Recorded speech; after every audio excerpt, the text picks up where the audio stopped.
Yeah. Here we go. Welcome back, everybody, to another DMing Hadley game. We are back with the OG Mercenary Guild, and this is Season 6, Episode 5. If my brain is working at all, that's about the only thing it knows right now. And I'm excited to get back. We've got a bunch of beautiful returning faces. I'm very excited to have back at the table. And well, great to have you back. Sorry we missed you last week. And obviously Jen's back, and we got Wyatt hanging out too, just for good measure. Really rounding out the table. And it's been like with Jordan, we played in so many games last year, and I just miss you dearly. It was so sad that you had to have a job. You know, that's the real shame of it all.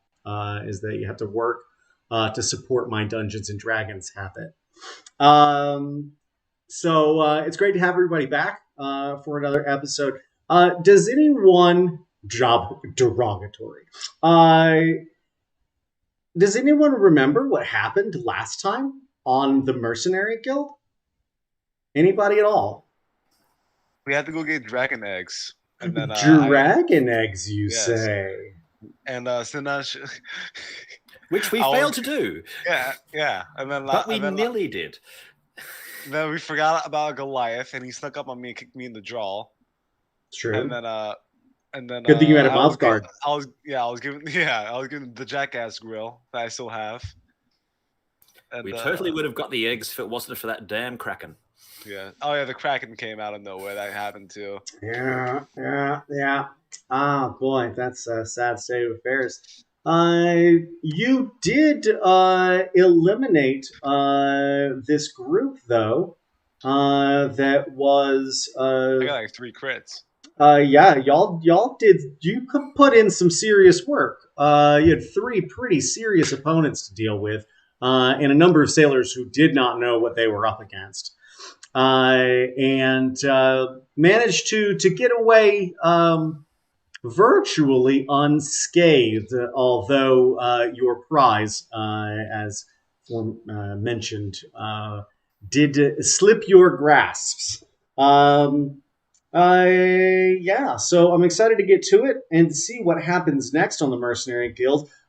But first, you guys know what we have to do. That's the round robin. During the round robin, we like to do 4 distinct things. The first thing we do is introduce ourselves. The second thing we do is share with one another and the world our pronouns. The third thing we do is introduce our characters. And the fourth and final thing is offer a vivid, aesthetic description of our characters so that they may live in each and every one of our brain holes. Because, you see, I like to vividly hallucinate with my friends on the internet for 2 to 3 hours at a time, 6 days a week, often multiple times per day. And today is no different. So, without further ado, Jen, why don't you take it away and show the folks at home how it's done? Okay. So I am Jen. I also go by Rios. Tonight, he and pronouns. Tonight I will be playing a human fighter, Brandon Rivers. I went through his backstory last session, so I won't go as much in depth this time. But to put it short, he is a sentinel who was from a noble house, who of course was part of a kingdom that once again fell to the doom of this world. So sad. And he managed to survive, and now he lives to carry on the legacy of his family and the people he failed to protect. And then he thereby joined the Mercenary Guild as a way to atone for that. So honorable. So now he's shaved, so he's not as unkempt as he was last time. A novel concept. Getting to take a bath. Yeah, he took a bath. He took a bath. He's clean now, and he got a haircut. He got a whole makeover. So now he even smells better. Thank God. Yes. Thank so pretty tall guy. You know, he's human. Looks about average. You know, darker than normal skin, black hair, brown eyes. Nothing too unique about him. But Other than that, his armor, he has plate armor, which is pretty old, and his bracers, or just sentinel shield, is bracers still. Uh, he fondly holds on to the grill that says "Jackass" across from the the old artificer and the quartermaster. That is correct. She is an Quartermaster. artificer, but her responsibility to the guild Yes. is as quartermaster. Correct. Yes. Cyanel is very generous usually with the gifts. Usually. She is looking. Hey, it did work. It did what it was supposed to do. We love Cyanel Silverwhip. Yeah, I'm a actual big fan. Cool. Thanks, Jen. Which, I mean, brings us right. It's right into. But yeah, why you got to do it. You got to do I'm it. not surprised by this. Hello, I'm Wyatt. I use he, it, and Fae pronouns because fuck the government. I am a rat. I'm changing it up today. I'm playing a tiefling, not a tiefling. Jesus Christ! I'm playing a Just about changeling to changing sorcerer. it up, and I'm gonna be a tiefling, and I'm like, is that true? I only play tieflings and fairies. It's fine. I'm playing a changeling sorcerer. First non-bard in a Hadley group. Woo. That's something. Yeah. I am terrible at description, so I have art of him instead. Novel. That I drew an hour before game started and finished 2 minutes before. This is him. This is the boy. Hello, I would reflection. have done something way more complicated, but I had an hour. I love it. He's just a little changeling, and is that his natural appearance though? Like untamed, unkempt. Wow, do you know how rude it is to ask that? Yeah. Yeah, no. Do I look like I care? Fair. I have decided that is his most natural form. Yes. Okay. Excellent. Yeah, he deserves it. Does he usually carry any weapons? Do we see anything? He has on a belt or backpack or anything like that? He's got on his back what the fuck was it? He's got a crossbow on him. Okay. A light crossbow that he carries on his back usually. It's just a normal ass light crossbow. He's also got a Bloodwell vial in the form of a little necklace that I didn't draw because I didn't want to. It's always around his neck. It's there. It's kind of in the shape like a little upside down. It's in the shape of a little spade, and it's full of his blood. Awesome. And floating around next to him at all times is a big, what looks like an obsidian glass ball, that inside of which looks like there's lava flowing through it, and every now and again there's cracks in the obsidian where the lava glows through it. The obsidian itself shifts from blue to purple to black at all times, and it just kind of constantly floats around next to him. How big is it? Like little, like how you see like a normal crystal ball. Sure. That like about this big. About mid-sized.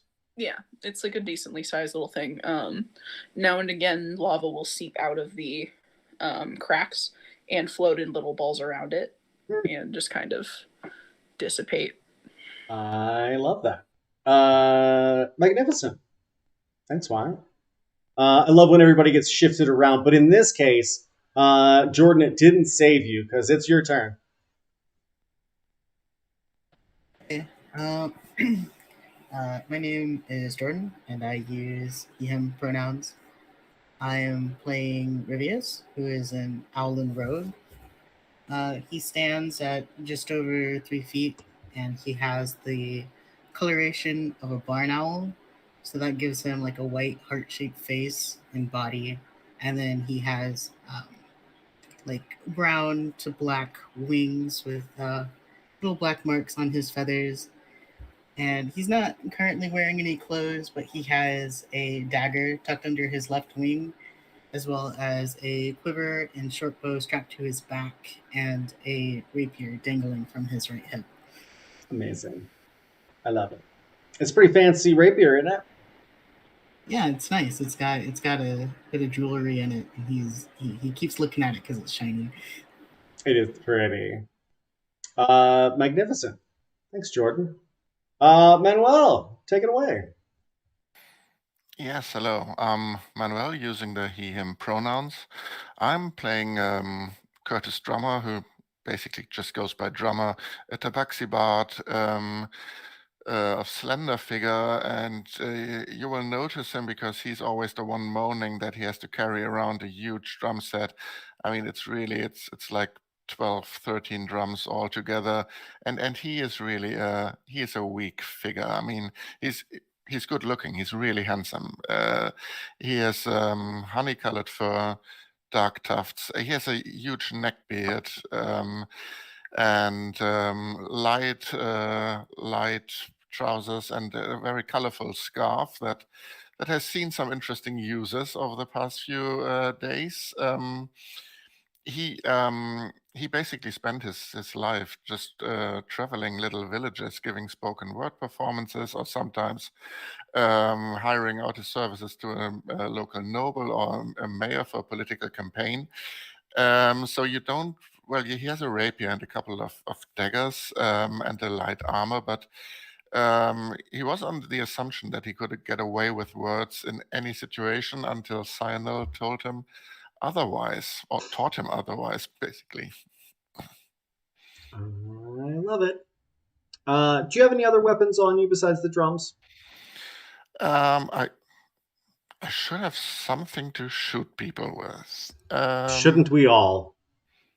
No, I don't. I throw my daggers. Okay. I throw my daggers if they're far away. Yeah. Very good. Excellent. And that brings us back to Mr. Wayne. Hi, I'm Wayne. My pronouns are he, him. Today I'll be playing Wayne the Wizard. He's a Fey Wanderer Ranger, but he's wearing a wizard hat. He's got a wizard stick. He's got a bag of shiny rocks. He's wearing kind of ratty wizard robes, but a bit more leather and armor than you expect on the average wizard. In fact, some of that armor he got very nicely from Cyanel just last mission, and it already looks like he's been probably sleeping in the mud in it. He's shabby. He's got a scraggly beard, scraggly long eyebrows, scraggly hair. He doesn't scrub up. You can try. It won't work. General coloration is sort of, I think we agreed, was autumnal, lots of chimney brick reds and Halloween oranges, that sort of thing. I love it. I love it. Definitely a wizard, y'all. Definitely. 100%. Got a stick. Wizard. I cast spells. Wizard He material. casts spells. He casts This guy. spells. It's not even a question. He's a wizard. It's He's a in the wizard. name. It's in the Gandalf the Orange. It's, Yes. Yeah, very He's good. Gandalf the Orange. Is Gondalf. It's Gorndolf. Gorndolf. As my old mentor said, not all not all. On the other side here, Wayne, what I heard was, as my old mentor said, which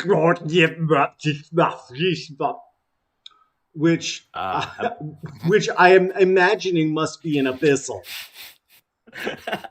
Does that mean I need to change up my microphone setting? I don't know if it's the microphone. It might have just been a glitch in the internet. But if you translate for us from abyssal, I'd love to know what your mentor said.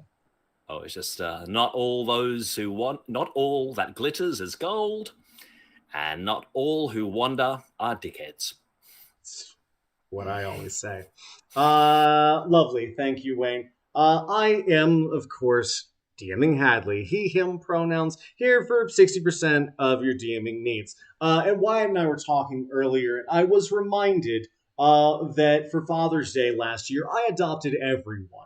And not everyone has been reminded of that recently. And so I wanted to just take a minute and remind everyone out there, I adopted you for Father's Day last year. You are my kid now, and none of you call.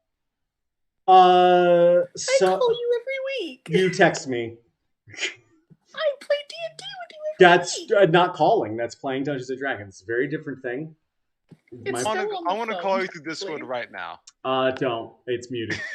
Okay. So it'll call. I won't see it. It won't connect. Yeah, it's a real shame. I'll talk to you has to more. be that way. I just feel like I don't want to bother you. Right, because I'm so I wanna busy. I'm bother- retired. Yeah, I'm you're so retired in busy. Tucson, and I'm so busy. No. That's about the extent that I can manifest a guilt trip. So maybe instead, let's play Dungeons and Dragons. What do you guys say? Let's play some Dungeons and Dragons? Yeah. Okay. Maybe not some. No. Wait. Yeah. Let's play Yeah. Dungeons and Okay. Dragons. All right. Very Woo! good. Very good. Yeah. Some Woo! enthusiasm. Look, I even got new dice. They're red now. I saw that. I like Yeah. them. Thank I'm you. They're red and excited black. for them. My favorite Are they colors. metal? Are they They're acrylic? metal. Are they okay? All right. He's Nice. fancy. He's a fancy boy. They sound metal. They sound pretty solid. Yeah. You So just throw them across the room. don't, because they'll fall in vents and shit. I've had that happen. I got it. There is a die in the house in Ann Arbor that's been in there for over 2 years now. I cannot get it out of the vent, no matter what I do. There's no implement that seems to want to allow me to retract this D4 from the vent in the floor. I can see it. Too? I can see it. It's right there. There's seemingly no way to pick it up. I've tried to shovel it onto Things have to things. come out, and you're not going to realize you're going to step on it. No, it's bad. However, it managed to fall down there. I can't lift it back up at the same angle, and it just falls off. Whatever. It's bad. So don't throw your dice around, y'all, and roll on the table. So we begin, as often we do, on the floating airbase of the Mercenary Guild. It has risen high above the clouds, and from its top deck, you could look down and see nearly the entire hemisphere. To the west, you can see the moon as it circles the planet, growing farther and farther away, almost to the point that it looks like it's setting. And as we dive into this airbase, we open on the dining hall, actually, where a number of members of the Mercenary Guild are attending a apparently company-wide briefing because it is standing room only in here. And Chester is up on a podium on the far side of the room against a very large projection of the map of Tierra. And for those who were here last week, there were 16 places where dragon's eggs were apparently retrieved. And you found one of those spots, which seemed to lead you to a group who had been known for their really enslaving of dragons. They touted themselves once as dragon tamers. And what they really were very abusive and very disruptive individuals. And it seems that they have aligned themselves with the one draconic deity in particular, Tiamat. Chester goes through all of these things. There is a real chance that Tiamat could be resurrected and drawn back to this plane. It is our duty to preserve life on this planet and to save our own skins for that matter. We must not let these eggs be hatched, and we must not let dragons roam freely on this planet again, lest they manifest Tiamat from the depths of the nine hells. He flips a slide, and you see the scene of a tremendous five-headed dragon. It stands in the crumbling ruins of an obsidian oh god, I can do it. Pyramid. The sides of it having seemingly blown away, leaving only the four corners jagged and deadly. And in the middle, this tremendous dragon, five-headed, huge wings, blasts a cone of ice across the scene, freezing someone as they're flying, and you see them begin to tumble. You see one of the heads almost and then disappear. And a number of adventurers rush forward to press this slight advantage. Uh, the slide clicks again, and Chester, standing in this changing light, describes behind him the scene of this continent vivisected in two, where the western section is noted as being the Nine Hells, and the eastern edge noted as the Abyss. There is a line that seems to move as these two planes quarrel amongst themselves. And it begins to pan upward as Chester states, "For now, the Nine Hells and the Abyss war amongst themselves. This is the only thing currently that keeps them from growing their borders and pressing into, and as the scene sort of pans upward, you can see a peninsula, an isthmus joining these two continents. And you can see to the north as it comes into frame the blue, pink, yellow, swirling magical energy of the Feywild, and north and east of that, an encroaching darkness. And you see one of these little gold rings illuminated. And as it grows, so too does the map. And you see a series of very tall mesas. And all of these different monuments and huge geographic features. And Chester says, "This," pointing to a canyon between these two tall mesas, "is where we have sent an agent who just reported back that those dragon wranglers have fled." And as he sort of clicks to the next slide, you see that there are a number of different races. They are fleeing what must be the north side of this canyon. And you see, actually, can I get perception checks from each of you as you look in on this scene?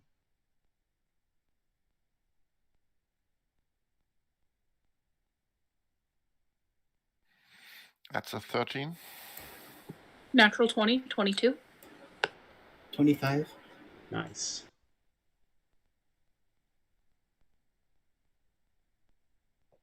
15. 15. Wayne, what'd you get? You to control you. I gotta get the shirt. Control you too.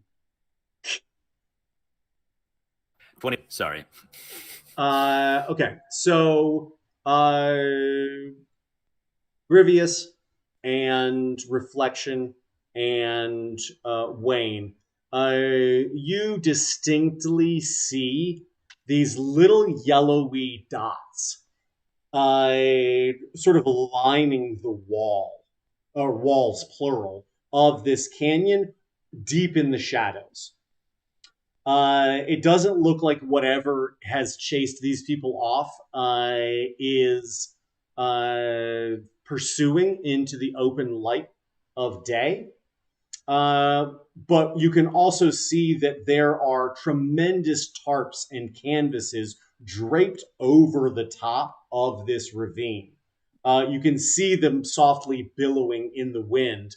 And it's pretty evident that whatever's in there, there's a lot of them.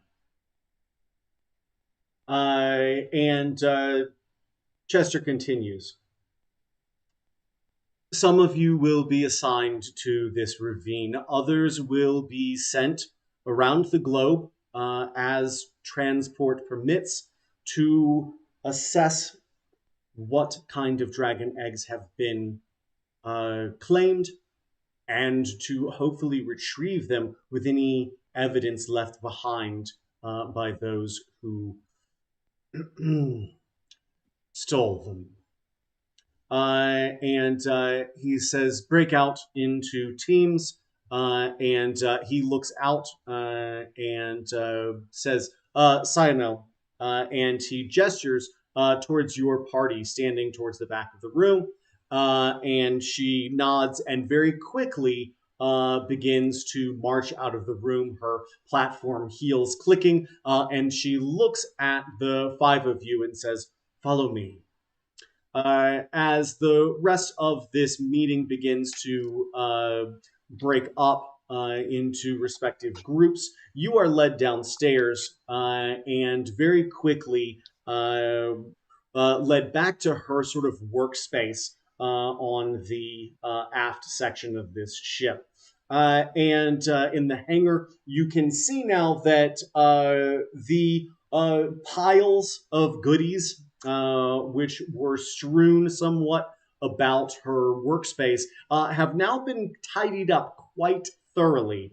There are racks of daggers and short swords and rapiers and long swords and great swords and axes and hatchets. There's arrows and quivers. There's bows of all makes and shapes and sizes. It looks like you walked into like a fantasy Bass Pro shop in here.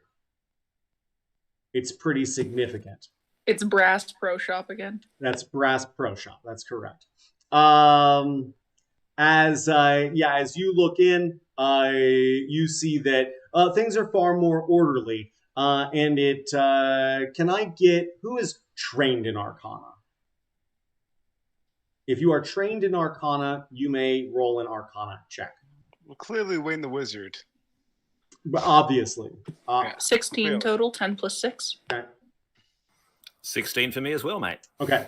As both of you look on, you can see that Cyanel has a number of items that are inside of this. I'm just going to name the ancient magician Hobart. His wizard beyond compare.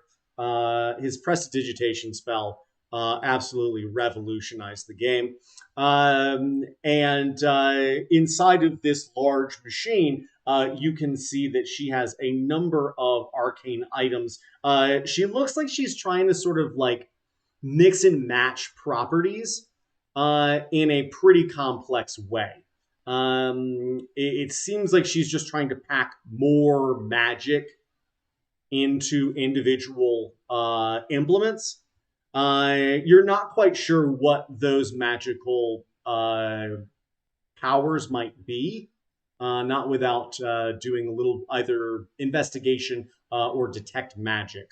But you can obviously see that she's done producing the mundane magical items and is now working on some high level shit. What do you do as each of you are reintroduced to this workshop and see this bounty of offerings? Is there any pairs of brass knuckles? You want some cestus? Yeah, I want some cestus.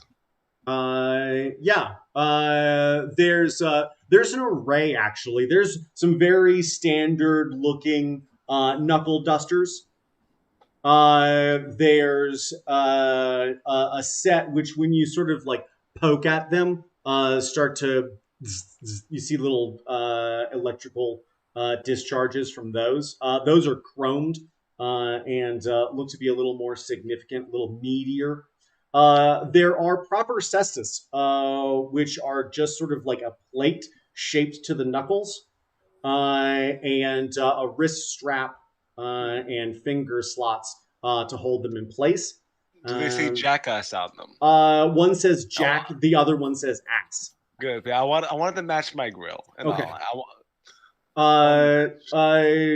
Cyanel says, hang on. And she takes those. If those are the ones you want to go with, she's going to take those and essentially like bedazzle them for you. Perfect.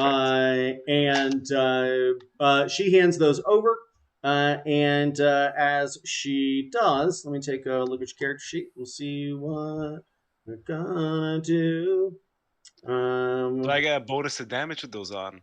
It's gonna be. It's actually going to be a bonus to your unarmed strike for attack and damage. Ooh, perfect. So it's going to be +1 to your 2 regular attacks.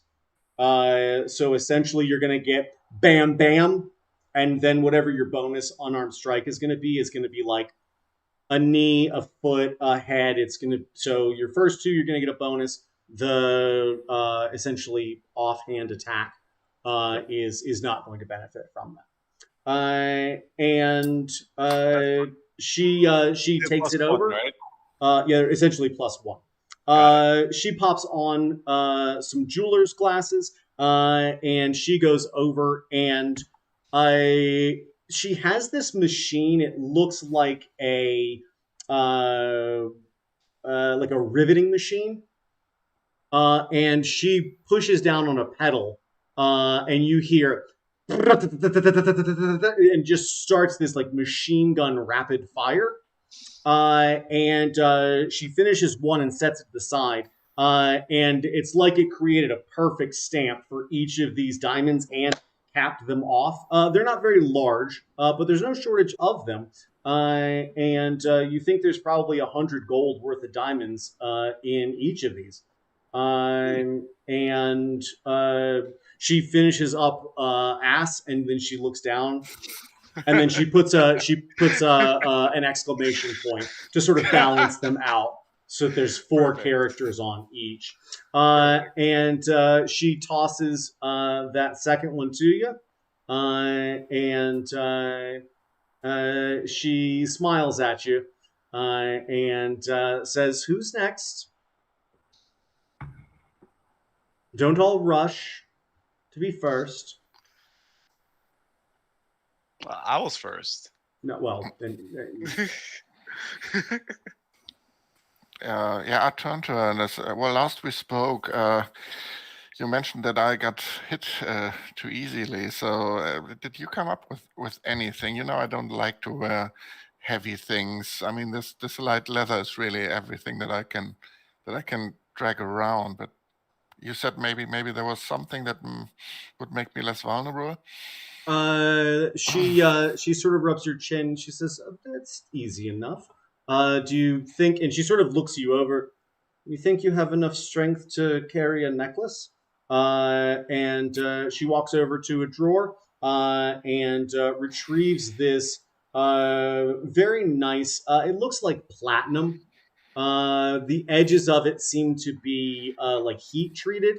So there's a little sort of like blackening at the corners, but it has a small like garnet looking gem in it.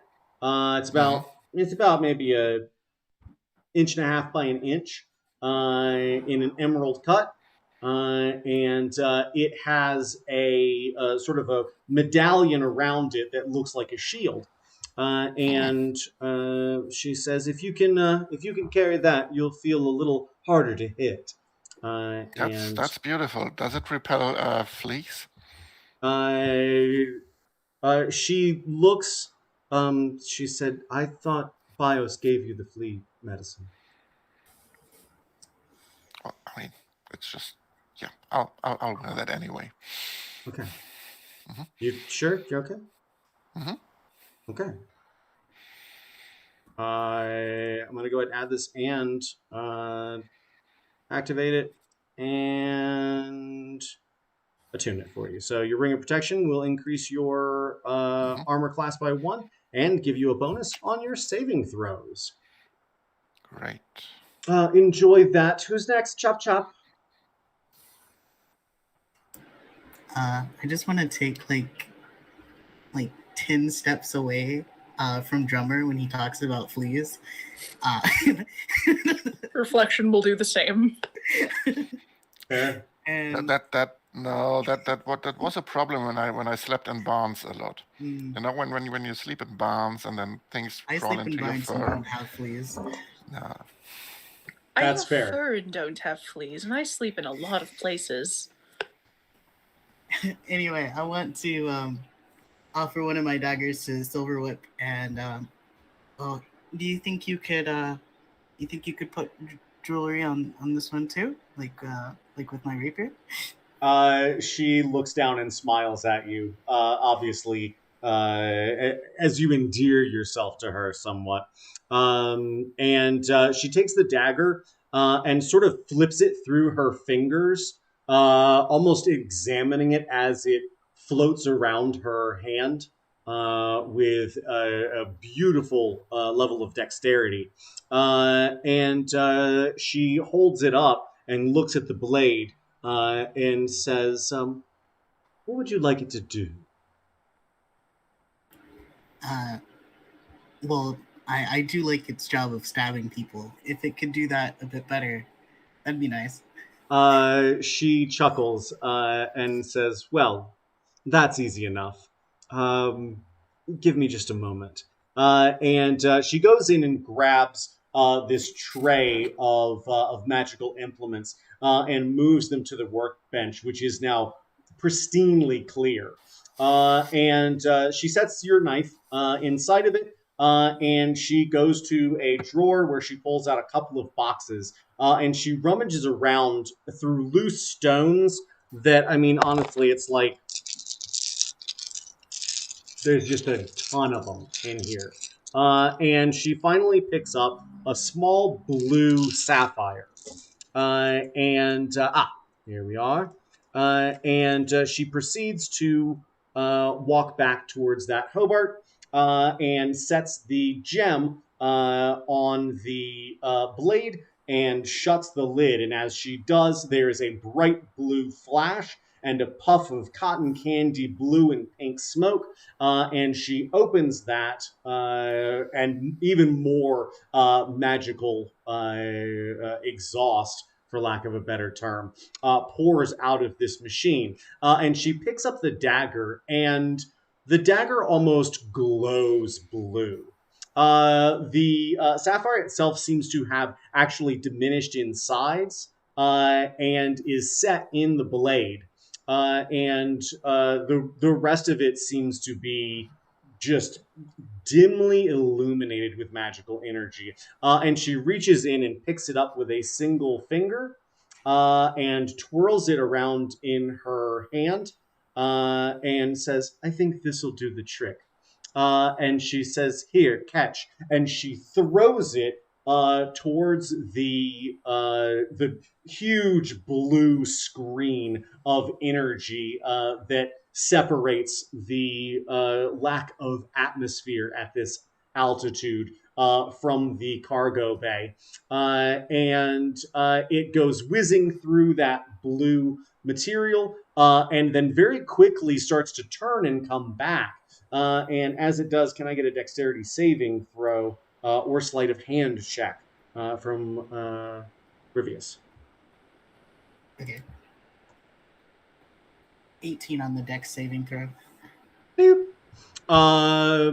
As if called to your hand, this dagger returns to you, and you are going to have a returning dagger.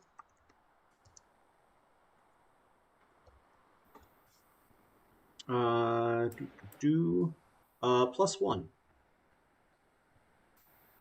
Nice, thank you. And I'm gonna scrap this other dagger real quick. Great. Just gotta move this guy real quick.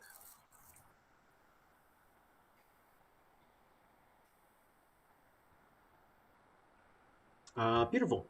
And she winks at you as you catch that handily, and looks between Wayne and Reflection.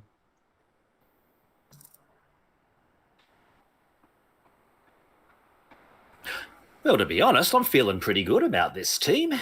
We've got most of the basics covered. We've got a lot of extra magical firepower compared to last week. We've still got some heavy frontline hitters. We've got a bit of the old stealth and deception packed in, and a bit more packed in on a secret hidden level behind that. So it's kind of hard to think what we need for this. I did see lots of little glowing points of light in a dark, shadowy place in the briefing. I wasn't sure if they were little campfires or thousands of pairs of tiny, evil little eyes looking out, but maybe something to do with seeing in the dark. Just taking a blind stab at the dark here. I'm not 100% sure what this mission is going to be about. If you picked up any subtext that I missed, please spill it. She looks, acknowledging your assessment, and says, it does seem that whatever could drive out individuals capable of subduing dragons, there either must be very powerful or there must be many of them. And I think, to your point, you're right. She walks over and opens up a cabinet. It is made of steel and seems to be very heavy as she opens these two levers and pulls the doors open. And as she does, you see a number of orbs inside, sitting in little styrofoam containers. Ponder the orb. And she does. She ponders for a moment as she looks in, and then catches herself and reaches towards the back and pulls out two small, clear crystal balls. And she rolls them around again very dexterously. Fushigi. And as she comes back to you, Wayne, she's holding one in her hand and goes to give it to you. And as you retrieve it, she almost from nowhere summons the second one and smiles at you. She says, if you're looking to illuminate a space, this is a pretty powerful way to do it. Just make sure that your party knows so that they are not blinded by the light, one might say. I get your meaning, I reckon. Cool, you beauty. Thanks, Miss Silverwhip. A pleasure working with you. Well, last but not least. Reflection will kind of glance around and then look at Cyanel and, well, I am squishy, to say the least. However, I would much appreciate something to either toughen up my bow, my crossbow, or to enhance my not getting hit ability. One of the two would be lovely. Surprise me. Yeah, she looks over. Nice. She looks over and begins to ponder again. This time, not orbs, but a tall black, piano black finished armoire. And she strides over to it, and before opening the door, she takes a moment and thinks, and reaches forward and opens these double doors. And inside, it looks like an array of cloaks. And she starts to fumble through here and there. You see one with some stars on it. You see one that looks like it's smoldering, smoke pouring out the bottom of the armoire. And you see another one, and as she holds it up on the hanger, it sort of buzzes like she's holding the hanger here and here at the same time. And then you see it stop, and then as soon as you start to like look away for the faintest second, it seems to jump back and forth between two places. And she says, well, the best offense is a good defense. And she strides over and holds her arm out. And as you look down at this cloak, it seems to phase in and out of existence. And she says, good luck. He will take it and kind of put it on and Thank you. I will absolutely need it. And as you put it on, the rest of you see reflection, and they seem to be standing like in one spot, and then about 4 feet away, just like when you look and then look back again, they don't look like they were in the same place both times. And she looks and says, Wayne, did you end up using any of those healing potions last time? Still got mine. Think the boys still have theirs. Um, If you also, have extras of those, I need at least one so I don't die. I'll say this: you were the only one provided with them out of character. Right. Well, in that case, yeah, got all three here. She says, "Let's." Didn't get too badly nicked. Yeah, take them. No. I just want to make sure that you didn't need a refresher. No. And for everybody's edification, they are essentially a regular health potion, but you get temporary hit points from those. Just to give everybody a proper. So you got 3 of those, and she does seem to feel pretty good about that.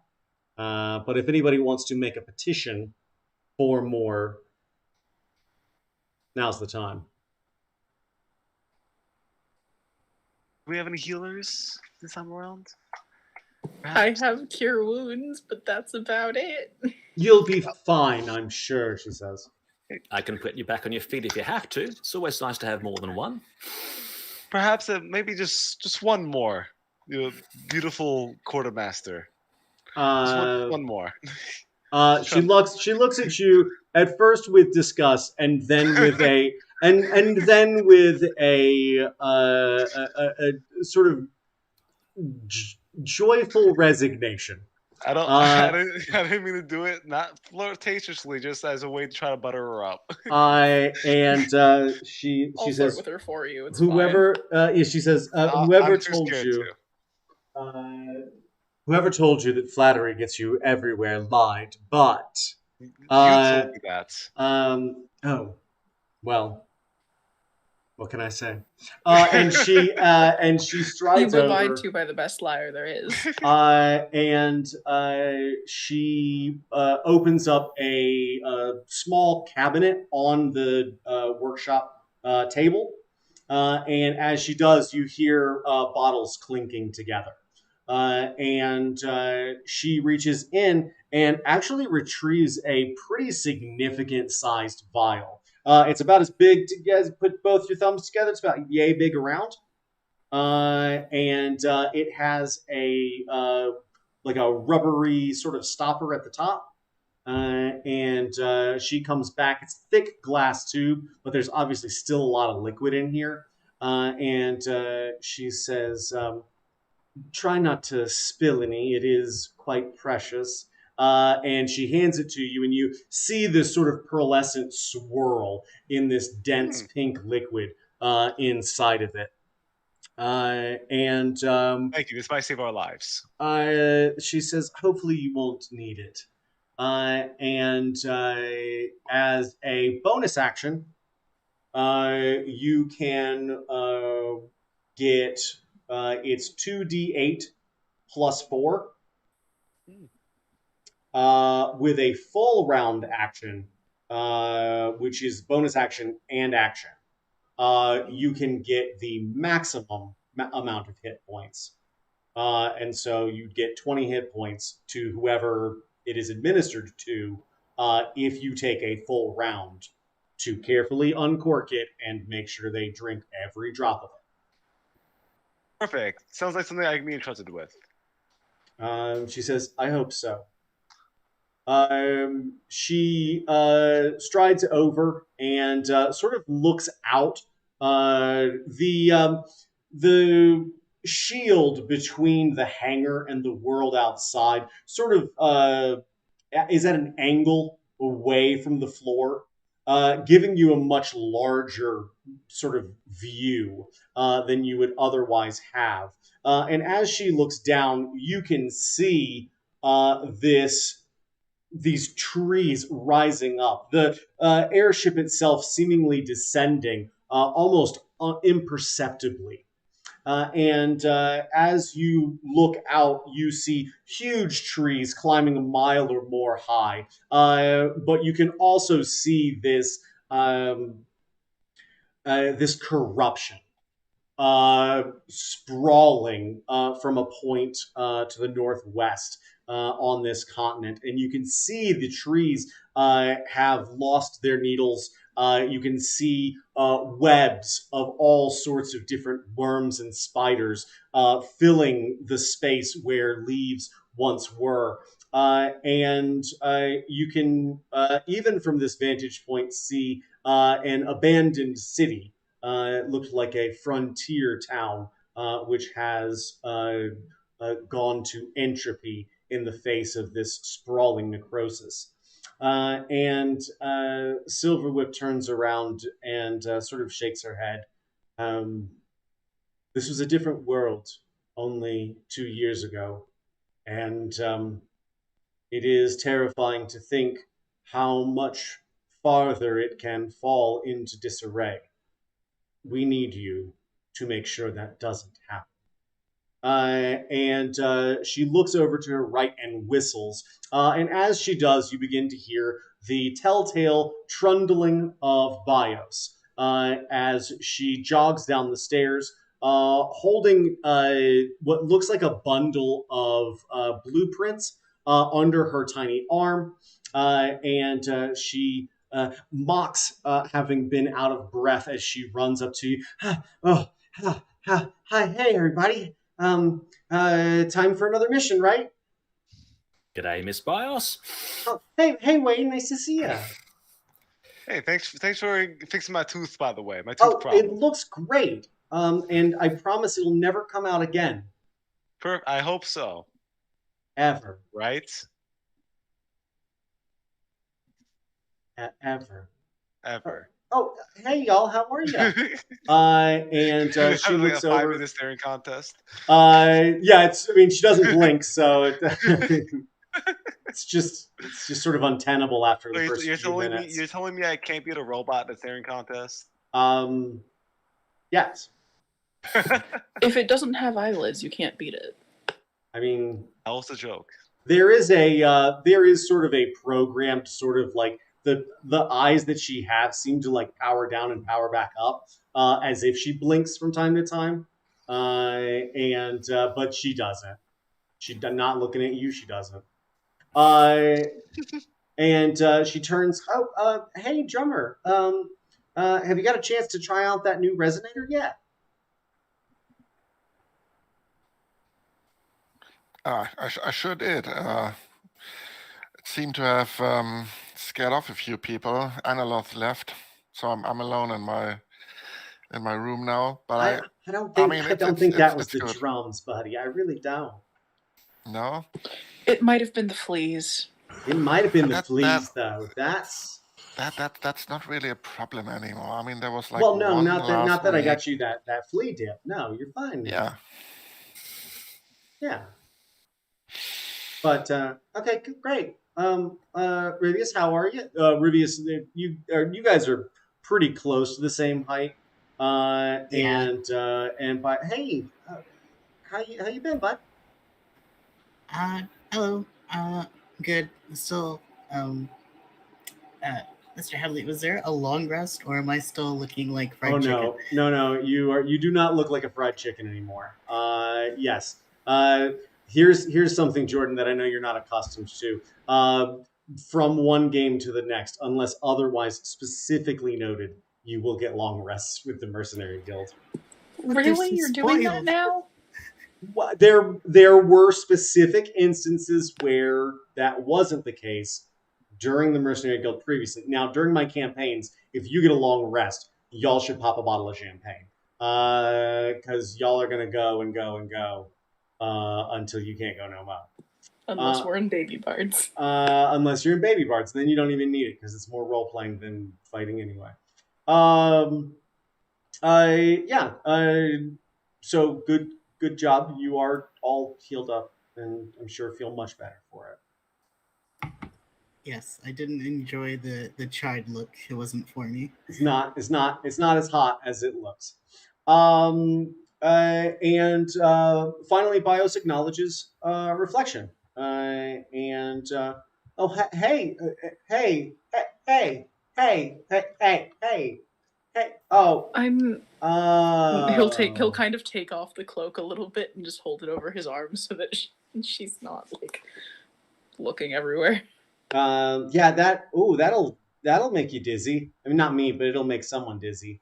All right, come on.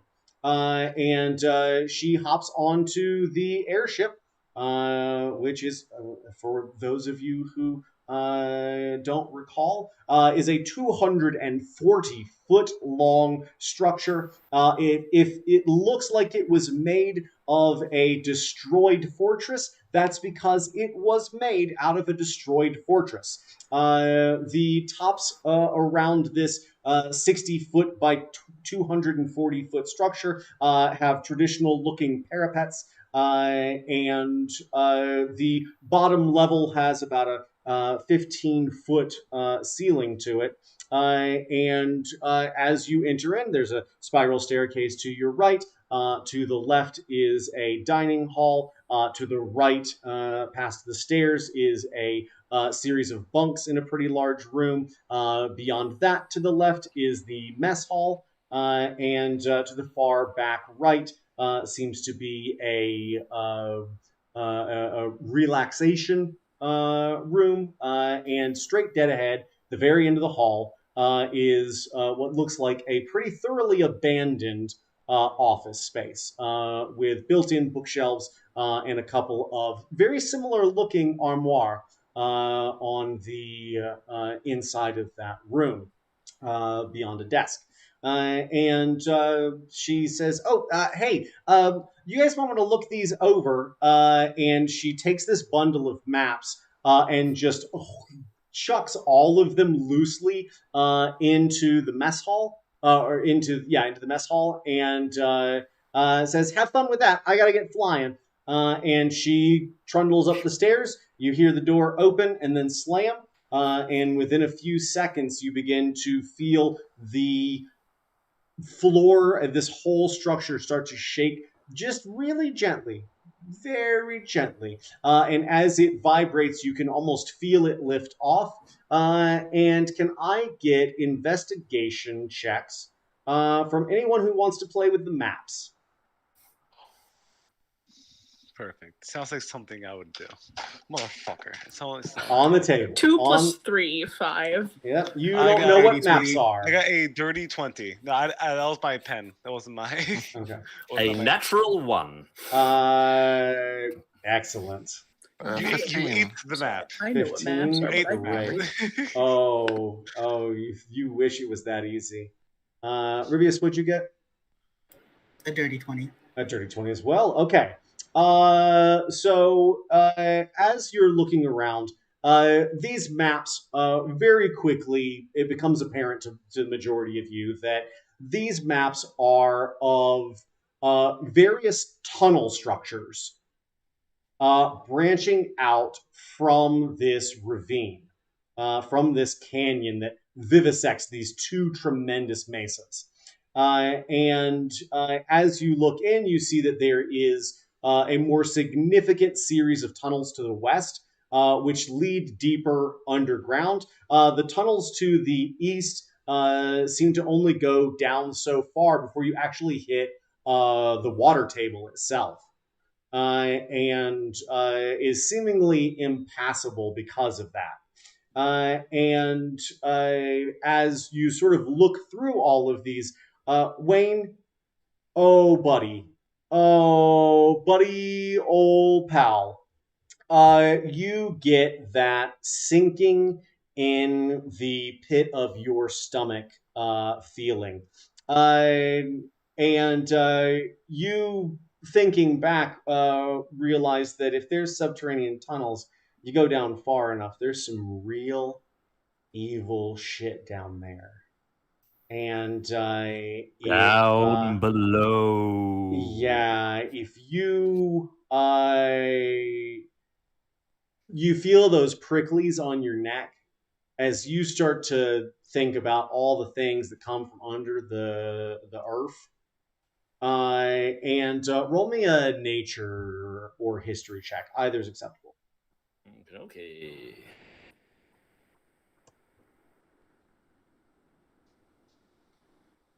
That's a 17. Magnificent. Bear with me just a second.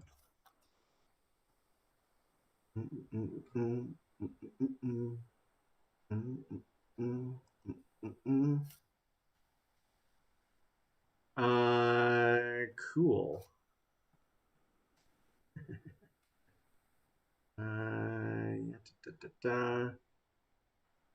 I'm going to send you a link since you have a idea of what you might be facing.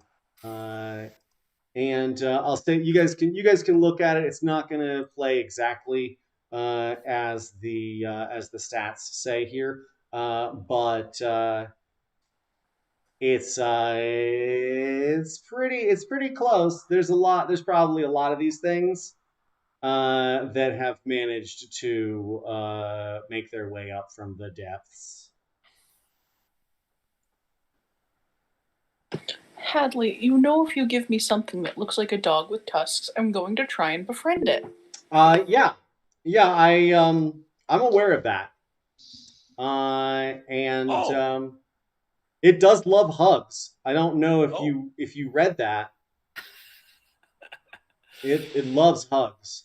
It tries to give them a lot. So all those little beady eyes we spotted, this is what I reckon these are? Pretty much. Oh, we don't want to fight a lot of these. Do they see us? Not in large I numbers. want to give him a kiss on the nose. An understandable disposition. Don't kiss the devil dog in the nose. Yeah, none of you see any of these, but Wayne, you bring it to the attention of the party that there are these pretty sizable creatures, tusked, with violently sharp razor-like fur. Now you got to remember, before you go for the cuddle, they're called Mr. Spiky for a reason. So you want to go only patting them on the nose, just a little boop there, or maybe under the chin. Reflection intentionally grows a couple of horns on his body to make himself look spiky. Yeah, think of what happens if a porcupine had a child with a razor blade octopus. Yeah. Not a nice thing for the kiddie petting zoo. Excellent thing for a barbecue. You can befriend anything if you try hard enough, and if you feed it enough things. Do we remember Wayne. what they like to eat? Wayne, if you see a porcupine and an octopus mating, you think the offspring is fit for a barbecue? Surf and turf, mate. Surf and turf. Yeah. If I don't RSVP to your invitations, I mean, this might be the reason why. You're lost, mate. I would be fascinated to see the things you would breed to have that kind of cuisine. Well, I mean, not raw. We cook it, and you do chips. Either way, it would be fascinating. Gotta do chips with it. Come on. Gotta have chips. Not surf and turf without chips. Anyway, this is my gut instinct, is these sort of jumpy, bouncy, spiky. Now, they're not too bad on the onesome, but if we get a horde of them, then yeah, that's the sort of thing that might be stampeding up from furrows into the deep below. And with the light things you got, I'm sure we can blind them if they're from underground. Fingers crossed. Fingers crossed. I can always convince one or two of those creatures to fight against each other. So I will make at least one of them my pet. Maybe if if the one that I cast a spell on is killing enough of the others, then we can make him an honorary member of the group. Oh, are WizKids Pirates still here? They are still members of the Mercenary Guild, but they are not here on board. No. Just curious. It was a random thought that came to me. Yeah. Oh man, they are fast. And they've got beautiful eyes. Yeah, we should totally try. If we find one or two, we should totally try and talk to it. Just in case, you want to try that? Just do it while like I defend you. Oh yeah, Just in case they might try something. If I decide to try it, I'll make sure that I have Fireball prepared directly after in case something goes wrong. Don't use Fireball when I'm next to them. That's just my only request. I make no promises. I'm not resisting the fire. I'm only resisting the cold. if they're I coming make up, as many promises as I can. As you regale your party, Wayne, of the threats impending, you begin to feel the ship descend pretty rapidly. Now separate from the air base, it moves more freely, and you can see just how much larger those trees are to the north and east than what you saw from above. And as you begin to set down, you can see this band of desert, which seems to wind its way across the maybe southern third of the continent, with trees and forests far to the south, closer to the isthmus joining these two continents. And you hear a shout from above. Do you guys want to go in the north side or the south side? do we have mission objectives? Well, I mean, retrieve any eggs that you can and figure out what could have scared these guys away and see if they have more eggs or if, they managed to get away with them all. Which side to would have know. the most optimal? So basically the same thing as yesterday. Got it. It's not Which far side off. would have? Which would have the most optimal hatching? Roll me a roll me a survival check and an arcana God. check. Oh, May why I am I proficient in survival? Holy shit! May I jump in on that? Sure. I got an 8 for my survival, and what was the other one you wanted me to roll? Arcana. A 10 for Arcana. Okay. Wayne, what are you thinking? What are you feeling? Even worse, I got a 9 on survival and a 6 on arcana. Yeah. So, two things that sort of come to bubble to the surface for the two of you. The first is that you don't know whether one side or the other is going to be more advantageous, but neither of you feel confident that this is where hatching goes on. This was, as reported during the briefing, a place where these dragons were subdued and kept essentially as training for people to fight dragons. Yeah, it was a pretty substantial undertaking, and as the dragons diminished, it seems that so too did their power, influence, and safety. So you can flip a coin. Which side are you going in? All for North? Anybody north? North? Going once? Going twice? Oh, north. Let's All go right. north. Okay, here we go. And you feel the ship lurch back upward and over this ravine. And can I get perception checks from all of you as you sort of bank high over this thing, the nose of the ship pointed towards these billowing canvases of tan and gray. That is a 19. crit fail. I got a 19 on the perception. Natural 1, so a 3 total. 22. Okay. A 14. 9. Okay, so we got a 22. We got a crit fail. What was the other good one? A 19. 19. Okay. Um, with those two good rolls, you can see past these billowing tarps that you have attracted the attention of these creatures. Oh, nice. That's not the bad news. Reflection, you see the bad news.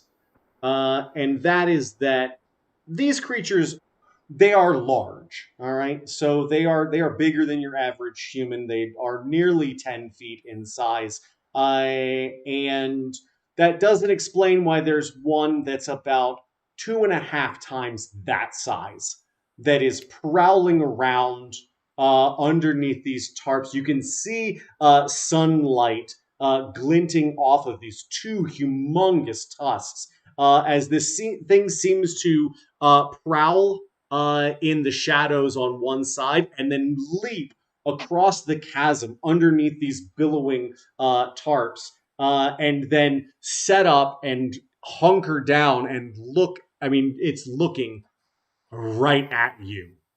And you can see these two huge yellowy eyes and these tusks, the tips of which you can see etching from rock and blood, and this faint glisten of light off of them. I would like to, while staring it directly in the face from where I am, adapt what my face looks like to look like it, kind of. Okay.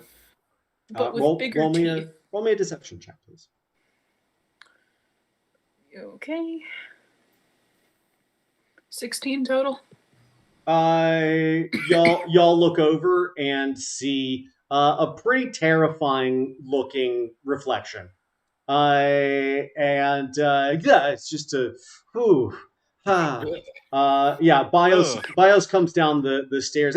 Oh, yeah. Oh, you nearly gave me a heart attack.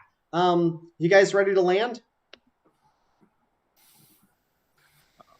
We're being stared at by these giant dog creature things. Wait, have we just... Where are they? And Bios sort of looks out past y'all's legs to see what's up. I don't see any of them. And as you guys look back down, you don't see any of them either. Oh, no. Have we got the attention of hostiles who have just gone into cover and hiding?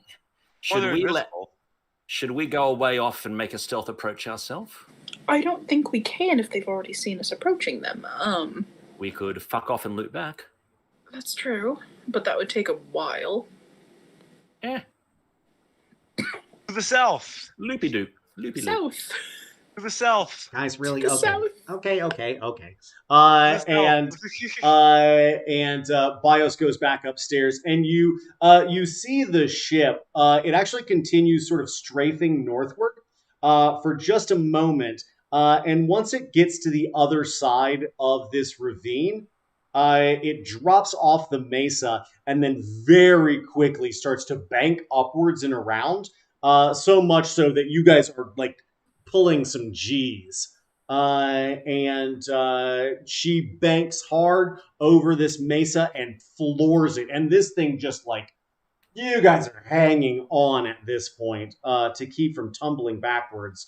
And as the moment you start to feel like you've got a hold on this forward momentum, all of a sudden this thing slows down and drops, bringing you all up off of your feet as it spins, and we see it land and slide just a little bit in the dirt. And Bio says, okay, go, while there's still some dust cover. Let's go. Okay. I'll be the first one off. Okay. Sweet. I am staying towards the back. Hopping off and say, come in close, guys. I can cover us a bit. I'd like to cast Pass Without Trace. Nice. Give us a bit of a stealth bonus. As I did before, I'm going to Wayne the Wizard, get on my back. God. So yeah, this will cover our asses for about an hour. Okay. provided no one messes with my day. That sounds nice. Sweet. Let me get a marching order from y'all. Brandon, you said you were going to be out in front. Yep, I'll be in the front. Okay. Wayne, you're right behind. Sure. Who's next? I'll be next. Okay, Rivius. Rivius, you do fly, yeah? Yeah. Do you want to be flying or do you want to be marching? I think I'll be marching because those things look freaky, and I'm not trying to be a floating target. Sounds good. Excellent. Y'all bear with me just a second. I'm gonna grab some water. You guys should stay hydrated as well. So grab a drink. I got some G We'll Fuel. come back. There you go. Yeah, I'm energized. I'll be right back with you guys. Hey, this is This still is straight recording, so vodka. you're not saved from it. Just people are gonna see what you do. I'm warning you now. I don't care. I'm just I'm letting banking you. on that. I'm gonna go grab a drug chocolate from my freezer and drink more of my vodka.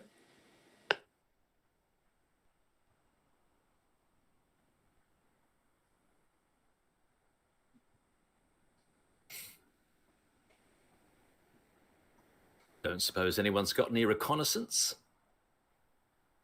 You can check that out with probably a perception roll later on. I'm in the front. I'll do it. I have advantage on that. You're also kind of clanky, but sure. Why not? It's a little bit clanky. Hey, when someone likes me more, I'll ask you to fix my armor again. Rivius, would I be being super stereotyping if I assumed that the rogue has decent stealth? No, I have great stealth. I mean, if you wanted to go a bit in front, maybe give us an idea what's coming. All right, yeah, I can pick up the lead, but if I see one of those, I'm hiding behind you. Yeah, it's not behind me. If shit goes south, then yeah, don't. If engage. shit hits the fan too bad, just get behind me and I'll fireball the fuck out of these motherfuckers. Yeah, don't I also have engage. Don't dark stick vision, around. so that should help. I will do my best to engage as minimally as possible. I would like to not die. Yeah, Drama. I dying hope would that's be- everyone's goal. Yeah, dying sucks. You could be killed by that. I knew Drummer, a man I reckon you who should was- probably. Oh, sorry. You go ahead. I knew a member of the guild who was aiming to die. And that's why he went on missions, but People come to forget. Drummer, I get the feeling that you're kind of the most fragile of this merry little band, so maybe you should chug one of these suckers now. Are the ones that give temporary hit points? Absolutely, mate. Yeah. Yeah, get one down, yeah. I'll cross it. Mm-hmm. How I many? mean, I'm giving it to you. What you do it is up to you. You're a consenting adult, but I mean, I'm crossing it Yeah. off and assuming No, you're no, taking no. it. You're right. if I had to put how my many- armor how class on many- a scale how many from 1 temporary to hit points do I 9, get? All right. 1 to drummer and 1 to reflection, and If you open it correctly and drink the entire thing, you should get 20 temporary hit points. Oh, are 20. they what they gave you? I thought I thought mine were just standard healing potions, which is to say 2d4 plus 2, but they're temporary hit points, not healing. Okay. The one I have does that. I can get mine to you, or I can drink it myself since I'm the tank. I figure that you might want yours before things get fruity. Hadley. Well, I think mine is a potion of healing, though. I think that's what Silence told me. So So you I'll won't benefit from it. I'm kind of assuming we're hoping that you'll be busy if things go south. I'm just hoping that I'll be out of range of things that can kill me when things go to shit, so I can kill them from a distance. That's the plan. One can So, only hope. Not wanting to speak for Rivius, but we were thinking of having Rivius sneak on a bit ahead of us, just doing a bit of a recon, but not engaging. Just reporting back when he spots hostiles. Sounds great. As we see your party approach this chasm, again the scale of it seems far more daunting standing in front of it. It rises well over 100 feet above you. and you can see sort of how big those tarps must be to span this nearly 100-foot wide chasm. There's a lot of space in here. Rivius, can I get a stealth check and a perception check, please?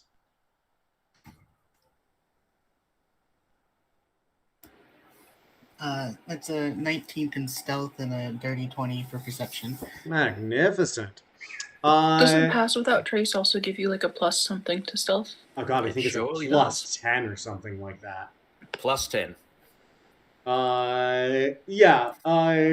As Rivius, as you move ahead and sort of hit the edge of this darkness, it's like you just cease to exist. As you continue forward, are you flying or marching at this point? I'll be flying. Okay.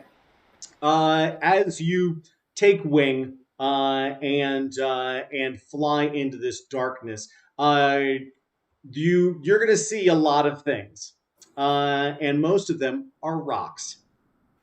Can I get an insight or animal handling check, just from Rivius?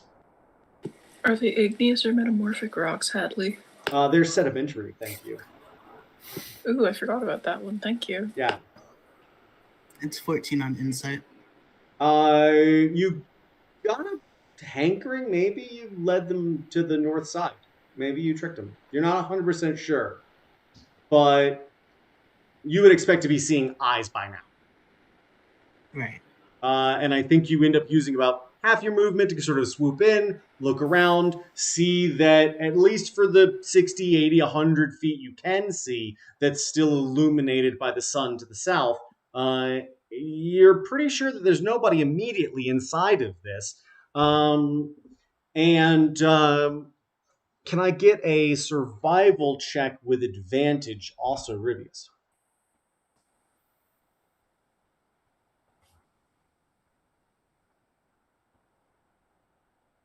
12. Great. You're not quite sure where you're going to be going once you get inside? Was that with advantage? Yep. Great. You're not quite sure where you're going to be headed once you get inside, but at least the sort of entryway here seems clear. Okay. Yeah, I'll report back then that at least this initial space is clear, and then I'll probably start scouting again. Okay. Everybody following suit? Yes. Yes. As all of you make your way into this opening, it is this daunting darkness ahead of you. You can see the sun reflecting off of little bits of mica and silica in the rocks here. There's a deep reddish color to the stones, which gradiates and is stratified with streaks of cream and white. As you delve in deeper yet, we see now the shadow still undulating from this canvas darken your path ahead. As you move into near abject darkness, can I get another perception check from Rivius?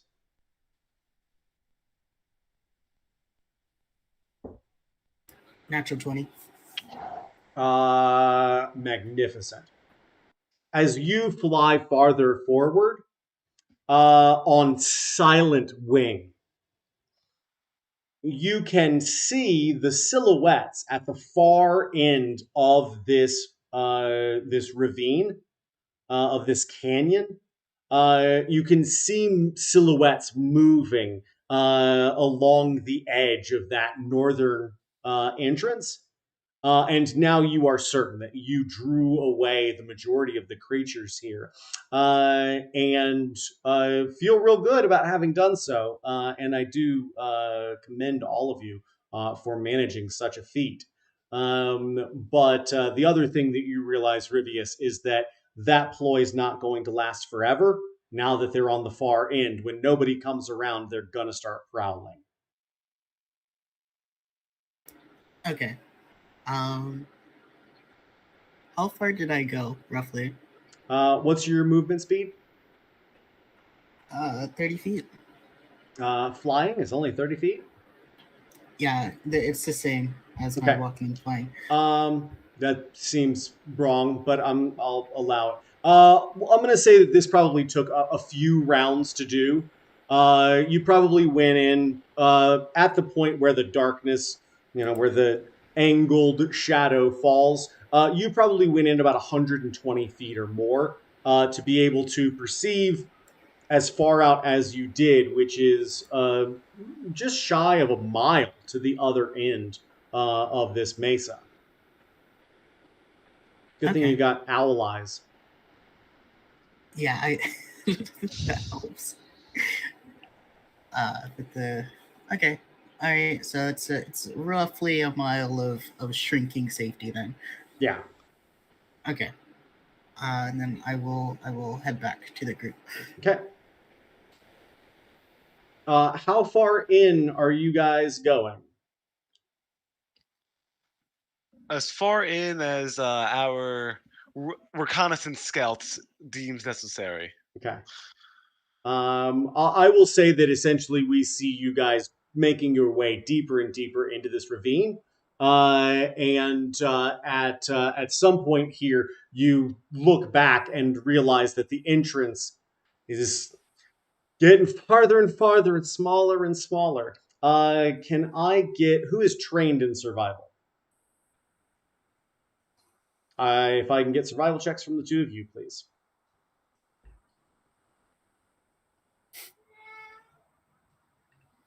Two plus 5, 7. And 11. Nothing exciting.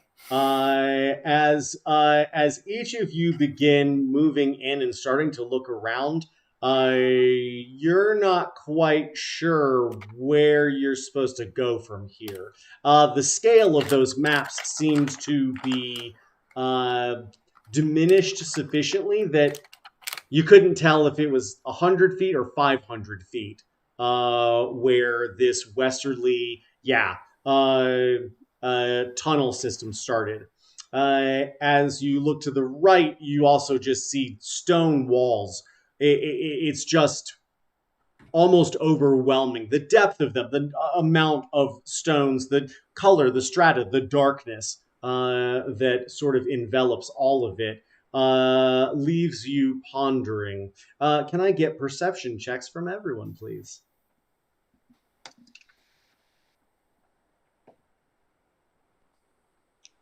Four.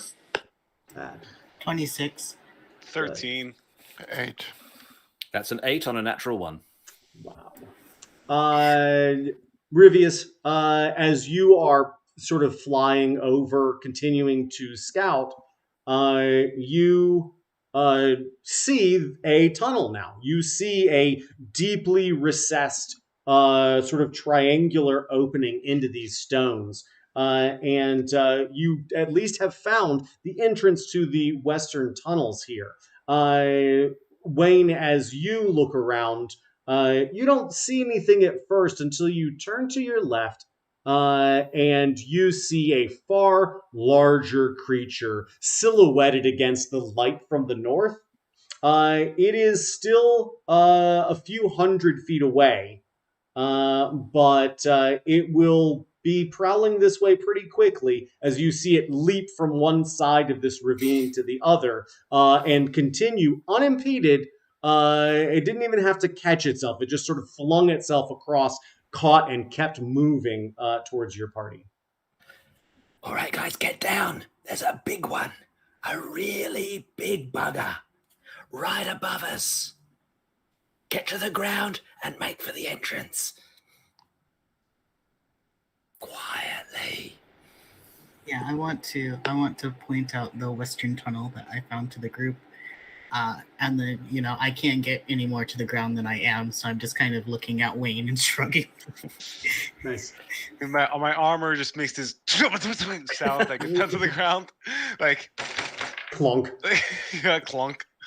Reflection kind of pulls his floating obsidian orb under his cloak of displacement to hide the light of Not, it, not, and not an gets unwise stuck to the choice ground. as well.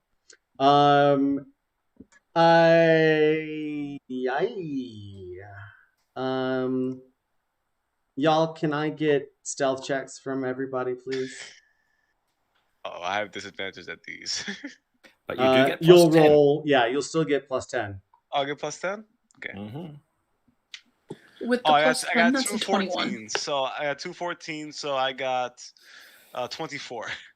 Damn. I got Uh, plus 10? How does that work 25. again? 25, 24, 19. 25. 19, 25. Excellent, excellent. Wayne, you've seen these creatures before. You've never seen one quite this big. And as you say, it's right above us. You go to look back upward, and it was maybe 50, 60 yards north of where you are now. And you look up and don't see it, and then start to look really directly above you. And it is facing downward, about 80 feet up. It's almost backed up towards the very top of this ridge, and it is looking down at you menacingly. And you see little, they're not little, they're actually pretty huge tendrils of saliva begin to run down this thing's lips and drip away, being caught in the wind. And it sees you. Right. Gonna fire off a. Oh, have I got the thing on? I've got the thing on. Yeah. Gonna fire off a speak with animals and go, "G'day, mate. How you doing?" Interesting play. Okay, Steve Earl. As You have cunningly worked out who he's based on. Yes. as you say that, it starts to snarl at you. And I know you can speak to them. Can you understand what they're saying to you? It allows the communication of simple concepts. So Okay. I guess this is, I'm simply communicating hello. Back off. It's communicating back off, I guess. It's communicating something a little different. It's communicating its big, fleshy tongue over its canines, and informing you that it hasn't had lunch yet today, and you'll do nicely. Nope. It's communicating. Roll initiative. No, mate. No. You wouldn't want me. Too skinny, too bony, got a nasty itch, probably poison meat. You don't want to eat me. I don't taste good.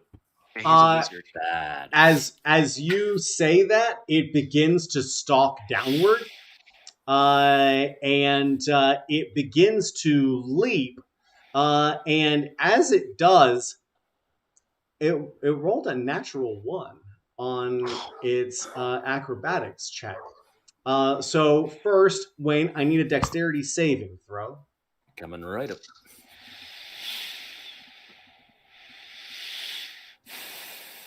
23. At least I roll good for once. Magnificent. As you dive towards the entrance of this cave, we see this thing tumbling like end over end, like Mufasa in the Lion King, and hit the ground hard.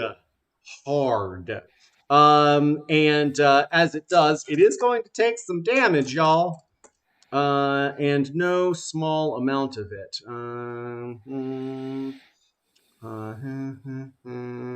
Great.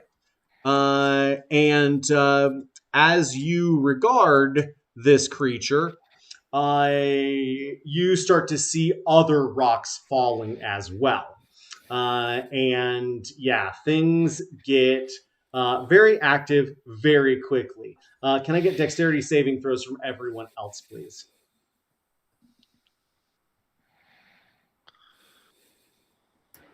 21. 23. Good. 15. Bad. 3. It was a natural 1. Do you need another one from me? I do not. Oh, that's not so bad.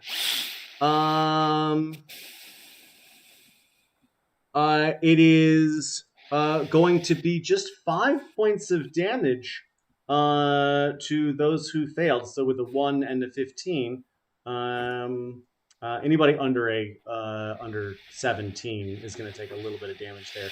Those who did so well, you dive into this cave and manage to keep. Managed to keep from being struck by these falling rocks. But very quickly, everything goes dark as that face of rocks that this creature leapt from broke out from underneath it and are just collapsed in on this space. And for a moment, there is a cloud of dust that glitters faintly from the illumination of certain magical items. And other than that, you are in abject darkness. I don't Gonna know. uncover the orb. Yeah, it only glows to about a foot where it's sure. actually illuminating. But it is a faint source of light. Anyone struggling with this? Anyone that doesn't have dark vision? I don't think Brandon has dark vision as a I human. don't remember if changelings have It'll be on dark the vision. left side, in the middle, under your passive or your senses. But I do have a torch and a magic finger. I absolutely do not have dark vision. Very good.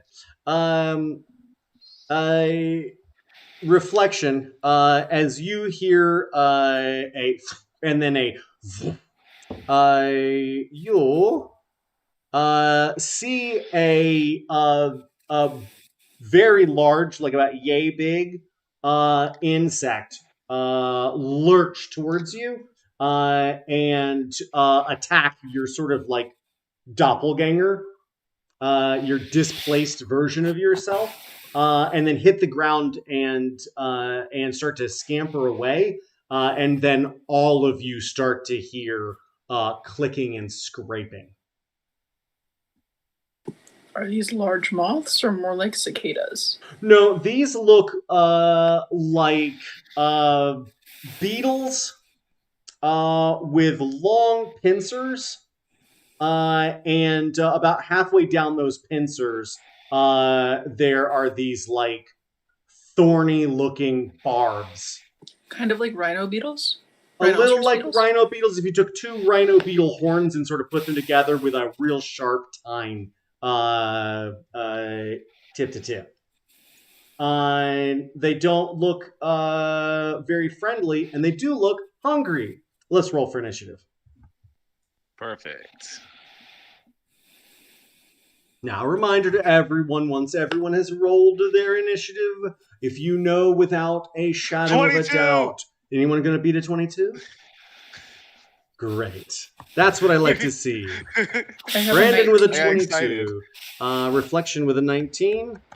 I also have a 19. Roll off! My dex is +2. Don't care, I'm, roll I'm off. assuming. My dex Roll. is +4. I don't care. Roll off between the two of you. Have 19. Roll off. Roll off. Is it just rolling a d20? Straight or? D20. Oh, am I rolling a d20 because I just set my dex thing? Just D20. Just a regular D20. I got an 11. 14. All right, there we go. Rivius, 19, and then Reflections with a 19. Who's next? 13. 13. Drummer. And Wayne. What'd you get there, Wayne? A 4. Magnificent. Let's see about these critters. Oh, guys, very exciting. Very, very exciting indeed. Do, do, do, do, do.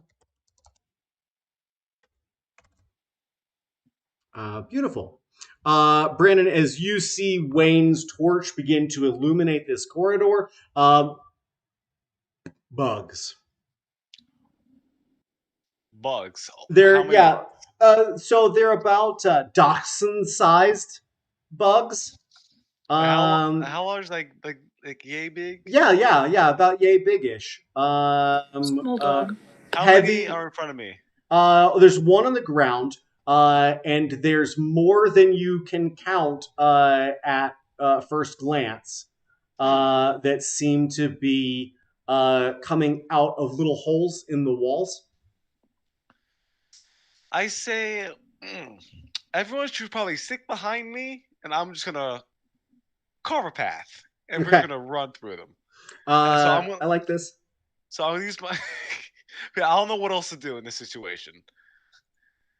So I will say this: as you look out and you're like, "All right, here we go," you see a number of them just all sort of focus on your party, and you already know that they jump. So some of them start jumping towards you, and essentially, as you are running, these things are leaping out and trying to bite at you.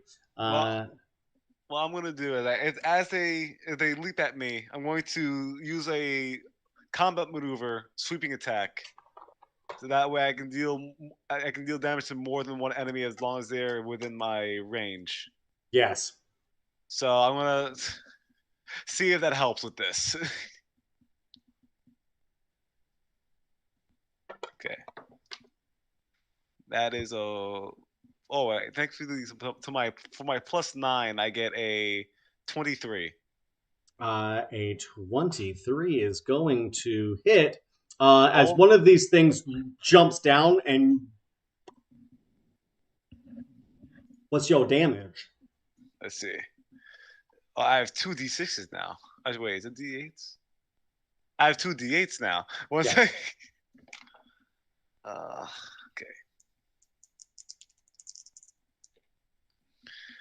So that is a 4 and a 4. So that's 8 plus 6, 14 damage. Everything that's within 5 feet. Magnificent. Yeah, I think we see you hit this thing so damn hard that it just shatters around your fist, and the sound from that impact resonates upwards. And what's the everything within 5 feet, right? Everything within 5 feet. Yeah, The we see. sweeping attacks was either the force of the punch or just like everything around just gets. And I punch him so hard that the guy sitting down next to him feels it. Dies.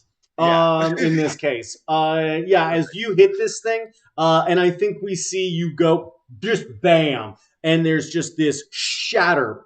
First of the one you struck, and then of the others from the force that you generated. And Perfect. you see 5 or 6 of these things just and rain down. But that is just round one with you, isn't it? Yes, there's another one that I can do. So my another sweeping attack. Well, I'm still running and hoping everyone's behind me. And I'm gonna do it again. I'm gonna Okay. try, still trying to carve a path, try to get through this mess of the swarm. Seems reasonable. Yeah.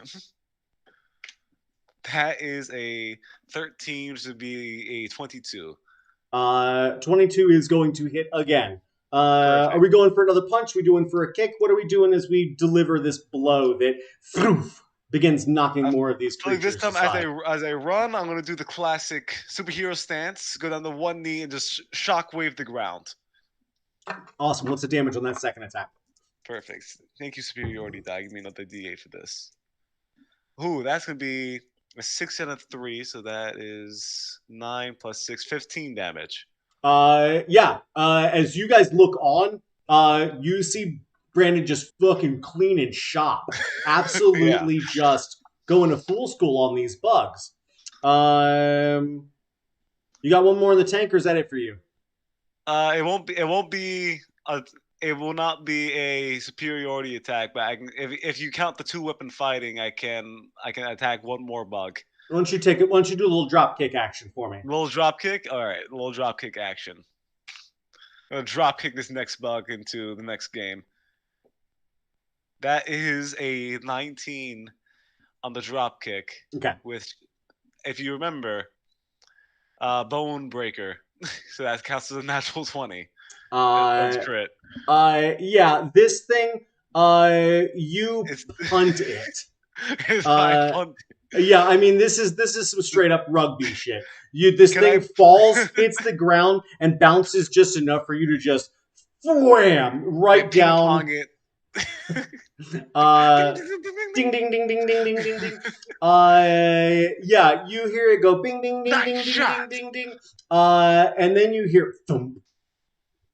Perfect. And off in the distance, and then you hear what sounds like rocks grinding together. Oh. Yeah, it's a very interesting sound.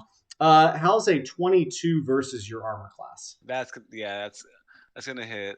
Unless I can use that reaction you gave me with the gauntlets. No, in this case, I think Actually, you're sort of still getting. Yeah, it's gonna hit. Yeah, I think we see that punt, and I think we see you turn around like that's how you do it. And then we don't really see it so much as all of a sudden, Brandon, your legs are swept out from underneath you, and you fall and hit the ground, and you are being dragged by both of your ankles into the darkness. And I'm gonna do a quiet scream. And Rivius, you see your buddies about 30 feet in front of you, having just cleared out a whole bunch of these insects, and now he's gone. I'm going to Brazil. Yeah, clearly. Yeah, I want to fly after him. I'm only going to get like just to him though. Okay. Roll me a perception check. Okay.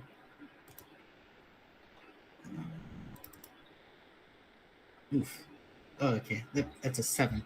14 total. Sweet. Hang on just a second. Oh, well, you got lucky at least. As you look out, you don't see him at first, and it's a little terrifying.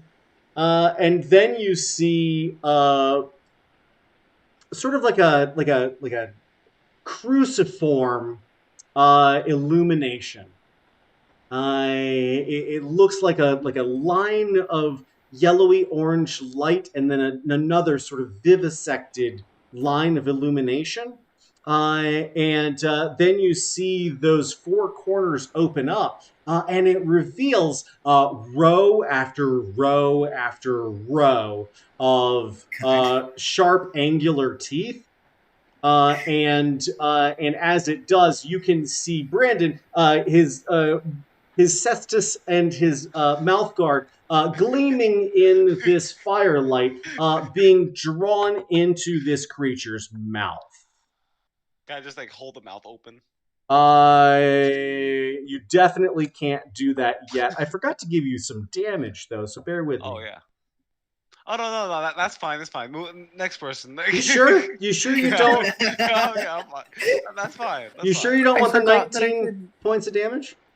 I think you forgot to roll that. I need to do it again. Oh no, don't worry. Rivius, as you look out, you see those toothy lips begin to grab a hold of Brandon's legs, and you hear the crunching and shredding of metal, and you're going to take sort of a mix of both fire and piercing damage from that. And your buddy's about to be eaten by a very large worm. You said 19 damage. Is it purple? You said 19 damage? Yes. Okay. And it might be indigo. Is it a purple worm? It's maybe like more of a mauve. But is the type of worm that it is a purple worm? No, well, it's not your turn, so I don't know what to tell you. Uh, All I know is that it's eating me, and I need help. what was it? What was it? Dragging him by? His My ankles. legs. Well, I know, but like, how did it grab Oh, him? it had a long, disturbing-looking tongue. Was it a Oh. proboscis or a tongue? It is technically a tongue. It's not a proboscis. Horrible. It's a tongue. And now it's starting to go to nom nom school on your friend. Am I also by these the awful term you use of toothy lips? You can be as close to them toothy layers of lips as you would like to be. I want to be close enough to hit its tongue so it doesn't snack. near people. What are you attacking it with? I'm gonna use my new fancy dagger. Okay, are you gonna throw it or are you gonna stab it? I wanna stab it. Okay. You're going to have to get right up there, so go and get up to it. Okay. All right. Let's see.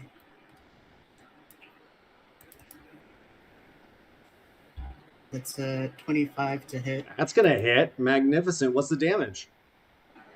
I want to use green flame blade on my dagger as well. Okay. And then I'll also get sneak because he's so close.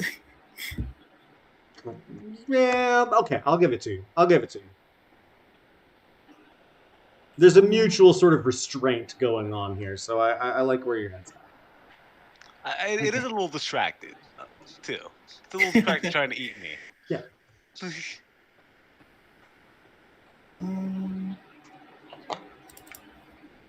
That's.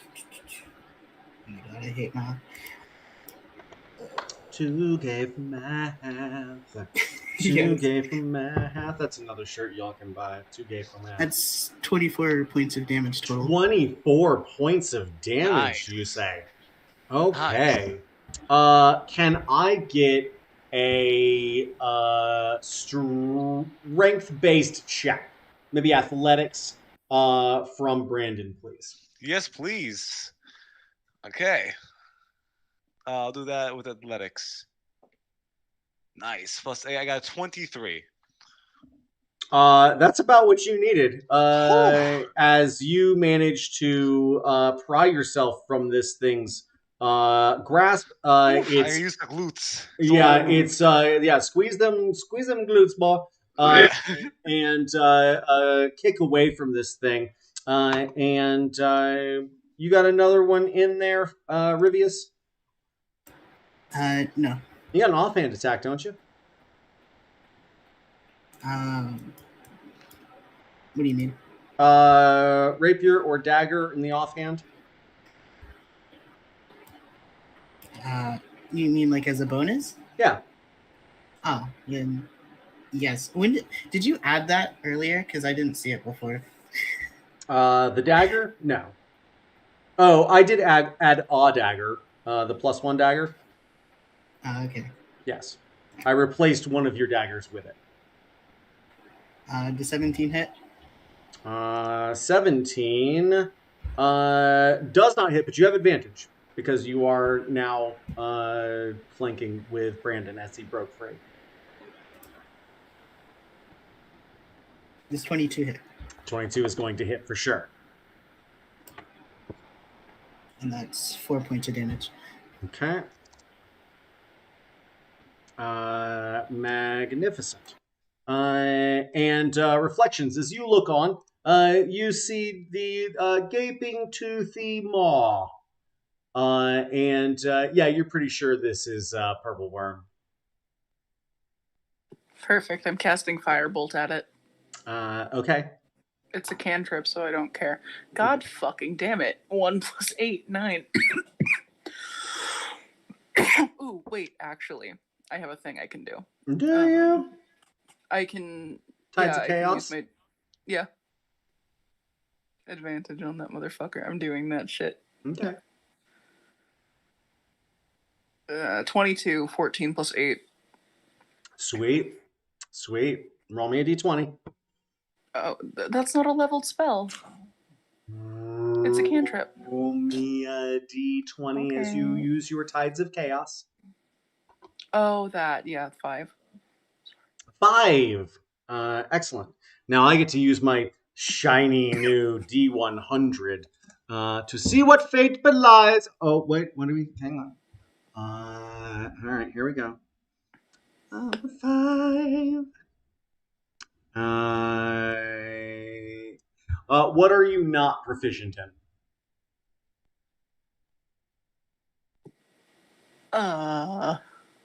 And would like to be? Perception. You are proficient for the next hour in perception. Well, shit. All right, cool. Congratulations. Thank you. And anything else for reflections? The damage on the firebolt was 15. 15 points of damage. And It's not I would none. like to. And I would like to use a sorcery point to twin spell that Ooh. firebolt Okay. and do another one. I love it. That's a 7 plus 8, 15. 15 is not going to hit. That's fine. As that second one goes wide and seems to glance off of its tough hide. It begins to retract ever so slightly. Drummer, what do you do? Well, I see that Brandon got free there, but still I Mhm. want to spend a use of bardic inspiration to just give him some support if anything happens. I'll take that. I'll take that. Mhm. Thank you, sir. And so I gather that Rivius and Brandon are still pretty close. They are still in melee range to that worm, right? Yes. I'm going to cast a second level spell. I'm going to cast a Phantasmal Force, so that Rivius appears to that purple worm as being made out of pure ice. So you become a barn owl that just radiates cold. And it's such an extreme cold to that purple worm that it actually takes 1d6 psychic damage if it fails an intelligence saving throw versus DC 16. Well, I would like to let you know that this purple worm in particular did go to college. The unfortunate thing is that it flunked out almost immediately, which Yeah. explains how it got a -3 on its saving Freezes to death. throw. Freezes to death. Your purple worm barely graduated high school and then tried to go to Harvard. No, he actually tried to do a correspondence class for like night school and still couldn't manage to turn in any of the assignments. I'm just saying. He forged his GED. I almost did that. It's fine. Yeah. How's that damage, Drummer? It's 1d6 psychic damage, and as long as it fails its intelligence saves, it will still think that there is just a little owl made of intense cold that is going to hurt it every round, as long as I concentrate. And I'll concentrate for the whole minute, basically. Okay. Roll me a d6. Let's get that psychic damage. That's a 3. All right. It makes a weird and somewhat upsetting sound as it considers the icy vestige before it and doesn't seem very enthusiastic about trying to eat Rivius like it did moments ago. Anything else for Drummer? No, that's it. Wayne. G'day. Right. We've still got all those beetles, don't we? Have we still got like a metric buttload of beetles? Not nearly as many as you did moments ago, as it seems that Brandon's cacophonous barrage of violent acts eradicated a Genocide. significant number of them. The others that seem to still cling to the wall are. I mean, I don't. You're pretty sharp. You understand these things. They seem to be more inclined to wait and pick the bones. Right. Cool. Well, I was thinking the orb probably won't work on things that live underground if they've got blind sight, like a lot of little beetles and things do. So, all right. I figure that Drummer and Reflection are probably safe enough for now. So I will charge in and go with the wacky stick. All right. Okay. Bonus action shillelagh. Okay. Staff starts thrumming like a tuning fork. And let's go. Oh, where are we? Wrong menu.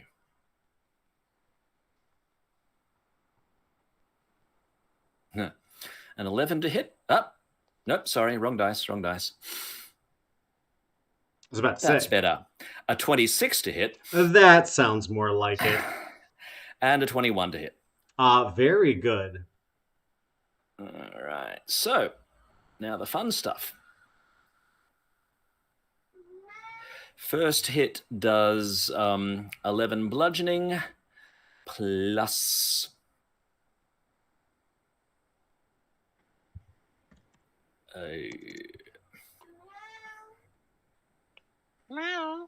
Now. yes, I need to feed that little guy.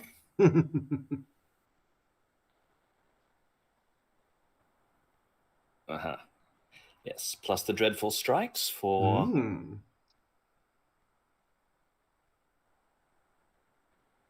don't know why that didn't work. There it goes. Plus 4 psychic. And the second one, also against the purple one. This is with advantage. Oh, with advantage. 3 of you right on the face of this thing. Oh, well, I mean, I've already rolled a hit, so this is what were they? The second one was a 21 to hit. So is that still a hit? Definitely going to hit. Yeah, definitely, so that's 11. That is 11 bludgeoning, and I cannot apply the psychic damage to one target twice in the same round. Got it. So, magnificent. Very nice. And that's it for me. Very nicely done. Good round against this worm.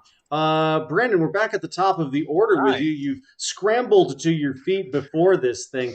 It is pretty tall. It's about 12 feet tall, with each of these big flaps seeming to reach out like, hey, who's for dinner? I want to do like a retreating blow. Okay. I'm gonna back up. Can I back up and kick at the same time? Like fucking like stop one of his tongues? Yes and no. So mechanically, if you do move away, it will get an opportunity attack unless you disengage.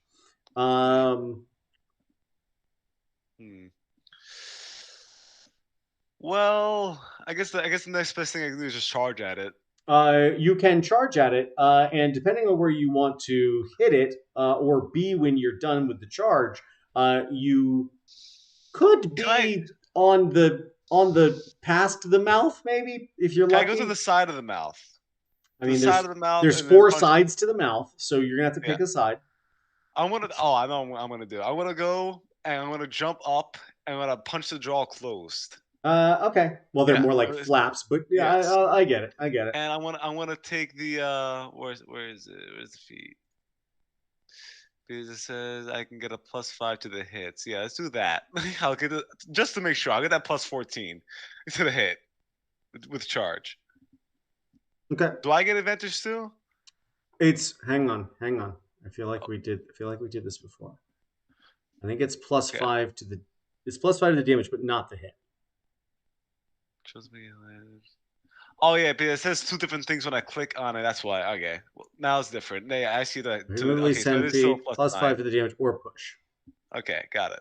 Yeah, I'm gonna push it away. Yeah, so I'm gonna push it back into the wall. I mean, just saying.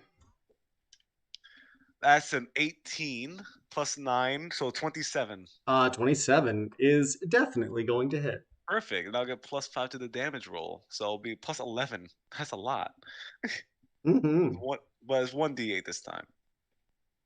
So that is a 4 plus 11. That's 15 punchy damage. Nice. Right into its on the top of its jaw. Now I'm gonna kind of use that fist and just kind of mount its face.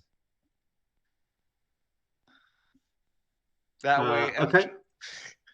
So I'm trying to keep the mouth closed in that way, and I'm above its mouth, so it can't bite me. Yeah, I like that. That's my plan. And then I'm gonna whip out the blicky for my second attack. Nice. Whip out the blicky, and I'm gonna go to it's whatever eye I can see. It doesn't seem to have traditional eyes. As you look around, Is there any orifices that I could shoot into? there's a hole. It's a mouth. It's got this four-lipped mouth with the teeth. Yeah, but I don't want to put my hand in its mouth. It does have a nose. Come on. Don't be a pansy. Put your hand in the worm's mouth. Now, Come on. Okay, I'll do it. All right. That is a 15 plus the 5, so that's a dirty 20 to his mouth. It's gonna hit. Okay. Now 2d6. I could have 2d6 physical die now. That is a 4 and a 4, so that is 10 damage of shooty damage. Nice. A shooty bullet pea shooting shooty damage. Yeah, pea shooter damage. Yeah, right into its throat. That's no joke. Nice. This thing is still coming. Well, the good thing you're allowing me 2-weapon fighting.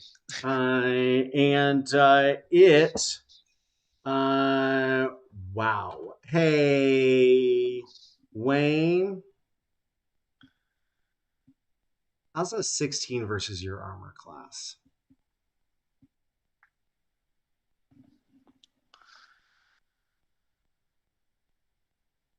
So that's not a hit, mate. No hit on that Nice. one. You get real lucky as you see sort of the space to your right. You hear rocks start to fall, and you realize that you're standing next to the back end of this thing. And as you do, you see a black, just like, it looks like a lance, like a classic lance, that taper, as it just like right past your face and then retracts. And you realize that it's taking up a 10, 11 foot section in the wall. It looks like it came down here, turned around, and then looked back at you guys. And both ends of this thing are clearly a threat. But it does miss you with that attack. And in doing so, lurches forward. And you see that back end start to retract into the wall. And as it does, hey, Ice Baby. Does that trigger Ari an opportunity attack? It doesn't move away from you. You just sort of see it like swoop out and then pull back. Just thought I'd ask. Rivius? Yeah. Hey, you wouldn't happen to have a 31 armor class, would you? Or I guess technically a 32. You don't have a 32. If I was Karme, I would. No, not particularly. Okay. All right. Very good. Very good.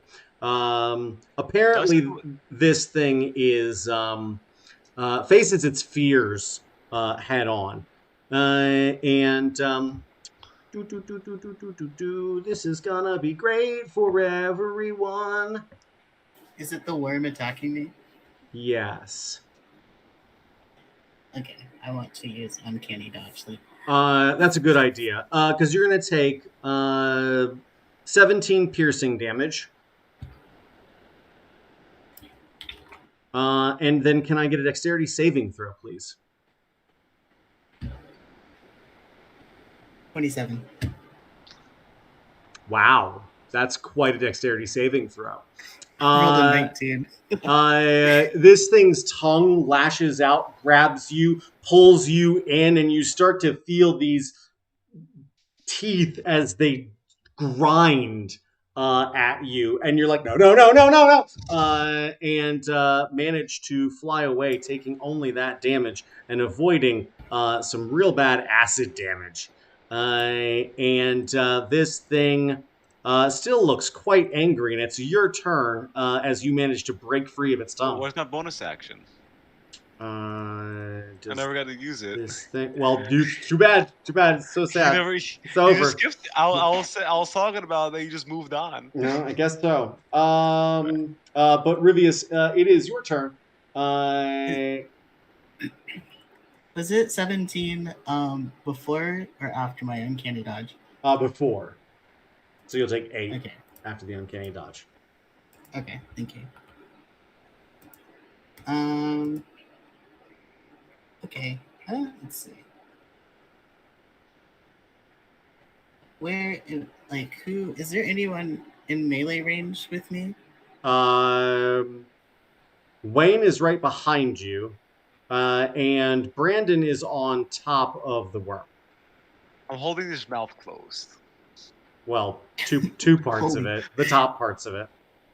It still just tried to eat me, so I mean, not doing that great a job. I was doing my best. I was doing my best. Yeah, then I will. I'm gonna go ahead and attack it with my rapier. Okay. Let's see. 22 to hit. That's gonna hit. Okay. I was really expecting one of you guys to get killed by now. It's impressive. That's 7 points of damage. Do I still get, let's see, sneak with them around me? You will have sneak. You will get sneak attack damage. You should have had advantage on that roll because you and Brandon are both harrying this thing from 2 different angles. So on my damage roll? No. You should have advantage on the attack roll. And so if you happen to crit, I'm just saying. Oh, okay. I'll roll it again then. No. All right. Anyway. But yes, you will get, as mentioned, your sneak attack damage. Okay. That's 17 points of damage total. And I would like to move 20 feet from this thing. Using your disengage as bonus action? Using my fancy footwork. If I hit it with melee, I can disengage. Very nice. Very smooth indeed. Yeah, you do a little Muhammad Ali. And well, fancy footwork goes a long way. Anything else, Rubius? Can I throw my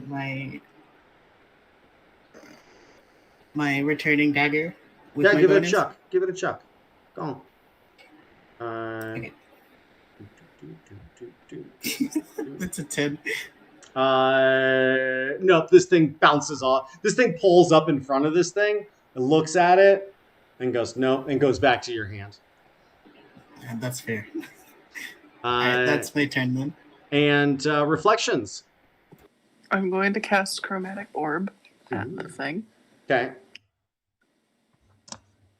That's a 22 to hit. That is definitely going to hit. Wow, you guys are doing so much better. This is being cast at 3rd level. Hey. So it's going to be 5d8 fire damage. Ooh, child. Damage total is 21. Okay. All right. And I would like to spend a sorcery point to twin that spell. Amazing.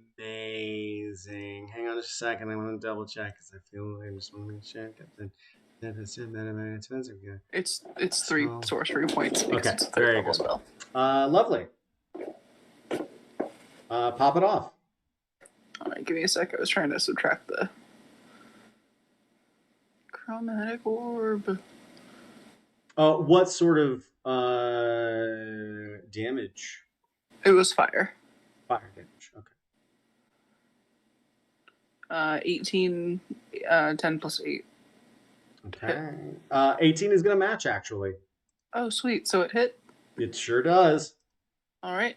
It's going to be another 18 damage. 18 damage. All right.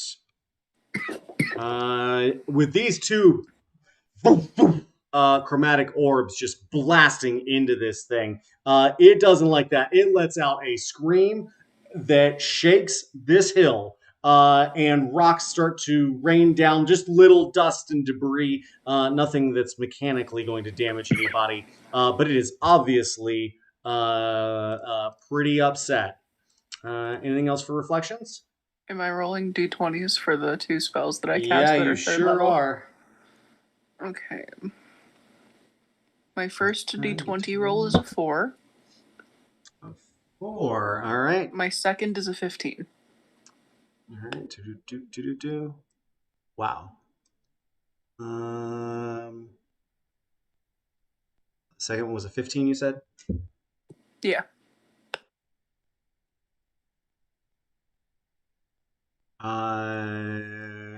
Sweet. Your hair starts to grow at an alarming rate, doubling over the course of the next minute. Cool. And 52.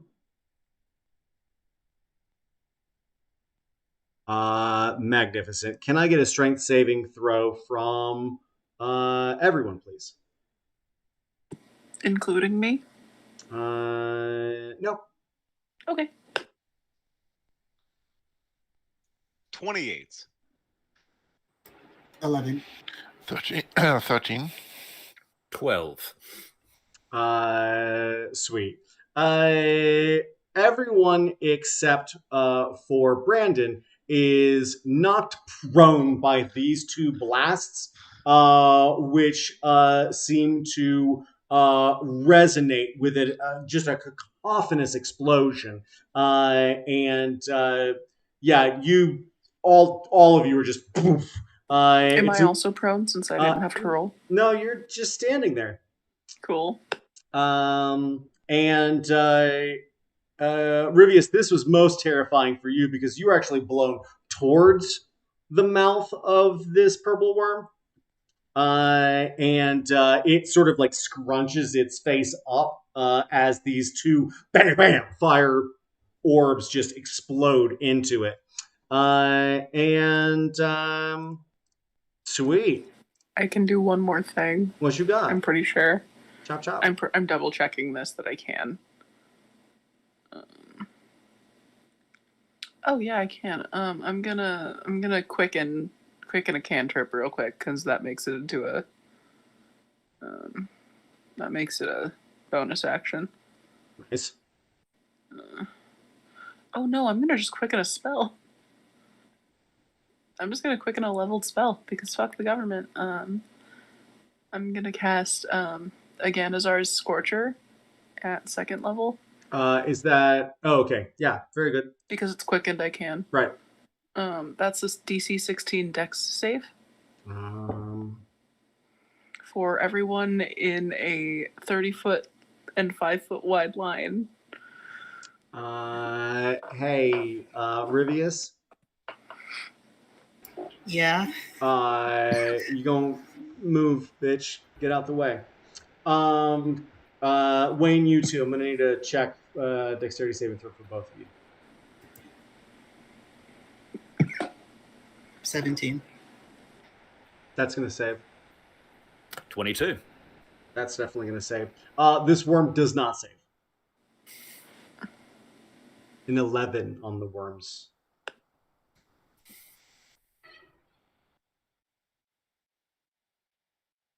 What's that? It's 9. 9 points of damage. Half on a save? Yeah, half on a save. Okay, well, y'all gonna take half on a save. And I'm rolling Ooh. another d20. And Fantastic. I gotta make a concentration check. Hang on. I got a 6 on that d20.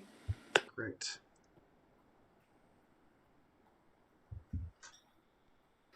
What was the damage from a save?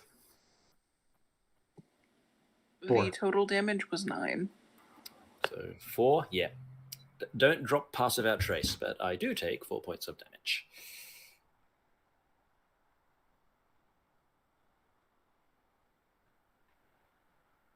Magnificent. Very suddenly, you start to get this. Y'all ever smell oranges after they've gone moldy? Unfortunately. Mangoes?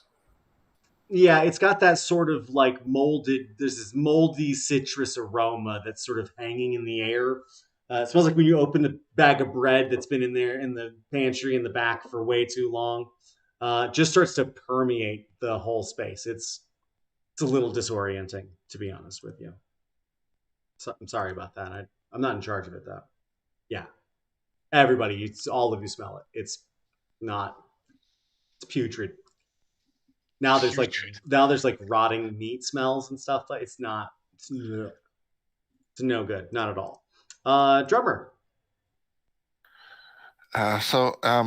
Standing up from a prone position, does that require an action? No, it's half your movement. Oh, it's half my movement. Okay. Yeah. Well, I think that this worm has taken a lot of damage, so I get up, I move in, and I attack it with my rapier. I just want to pile onto that damage. Magnificent. You will roll with advantage as you come into melee range with this thing. That's good, and that's a 21. It's gonna hit. And that's 5 damage. Okay. And as a bonus action, I'm going to attack with my dagger as well. That's a 25. Also gonna hit. And that's 6 damage. 6 more points of damage. This thing does not look long for this world. Wayne, would you like to send it to its maker? I'll give it a red hot go. Okay.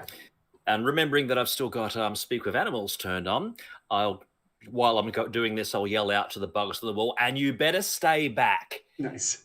Back? No. Yeah, they're like, no, you know what? No, we just saw what you did to that guy. No, we're not. We don't want any part of that. They're like deuces. Yeah, you better stay back. Yeah. All right. Found the right page for a change. All right. Polearm action. That's 16 to hit with the first. Was it with advantage? Aha. 21 with advantage. There you go. Aha. Okay. I'll do the second one then.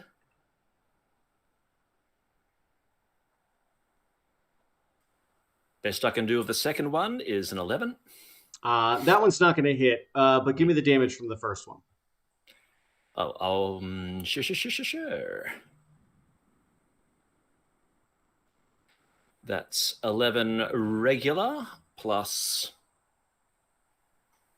an astonishing extra 1 point of psychic damage. Okay. And I'll go the bonus action, Polearm Master. Okay.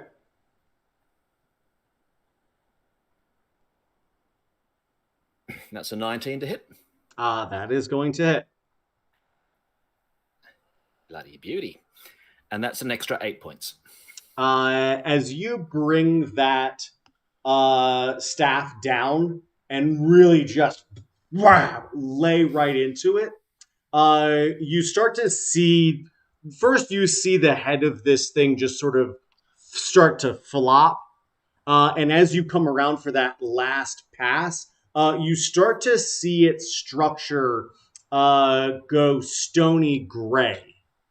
And as you hit it, you actually see one of these 4 toothy lips like shatter. And you see a faint glowing deep in this creature begin to fade. And it's dead. You did it. I fall off.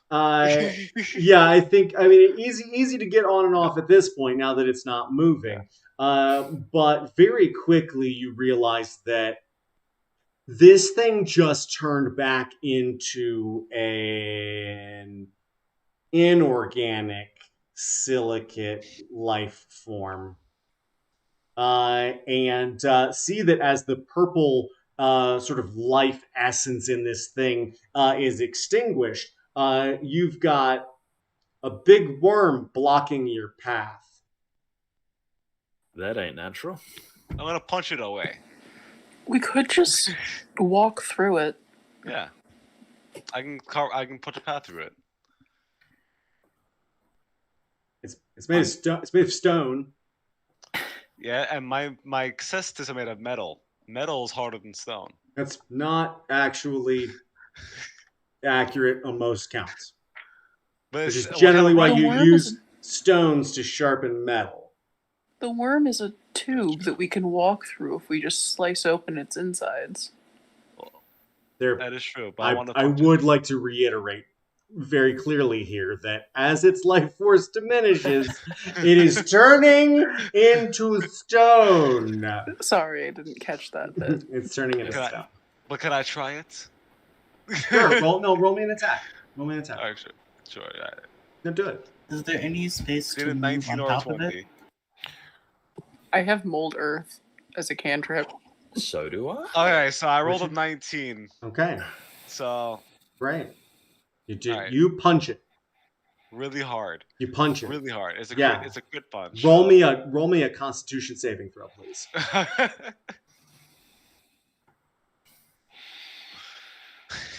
Another 19.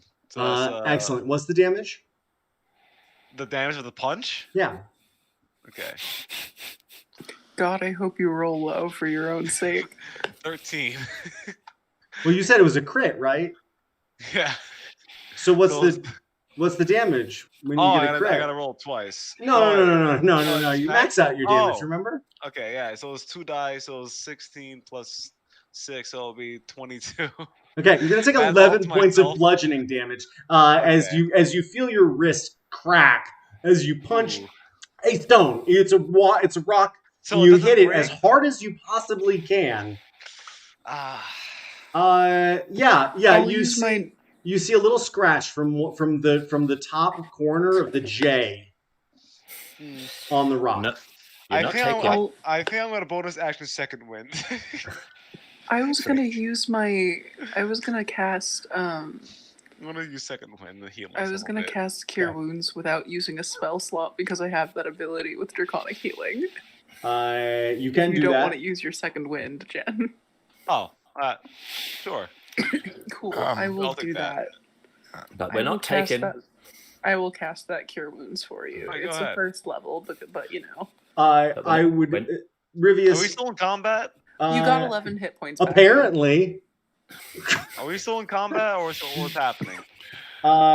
We are not taking any long walks through the purple worm's anus today. Alright, well, I'm We've gonna use second wind. we've just in established case. that. Jen, I also did get you 11 hit points back. Alright, nice. So that Rivius, I'm I believe most- you had an idea for getting around. Yeah, can we just walk on top of it? Yeah, real novel. Sometimes the Occam's razor has a bleeding Worst edge. case, I just wanted to play the D&D route. You know, just like, worst case, I'll just A cast punching Mold stone? Earth. I'll just Yeah. cast Mold Earth. In this case, it is unnecessary because you can simply walk up its fractured face and see that there's still space at the top of this tunnel to get through. You are sort of moving past broken stalactites, but there is enough room that you can move through without it catching anything. It's a little slow going at first, but after about 30 foot of worm, the cavern drops away and opens up. And as you look to the right, you can see where this worm is coming back around.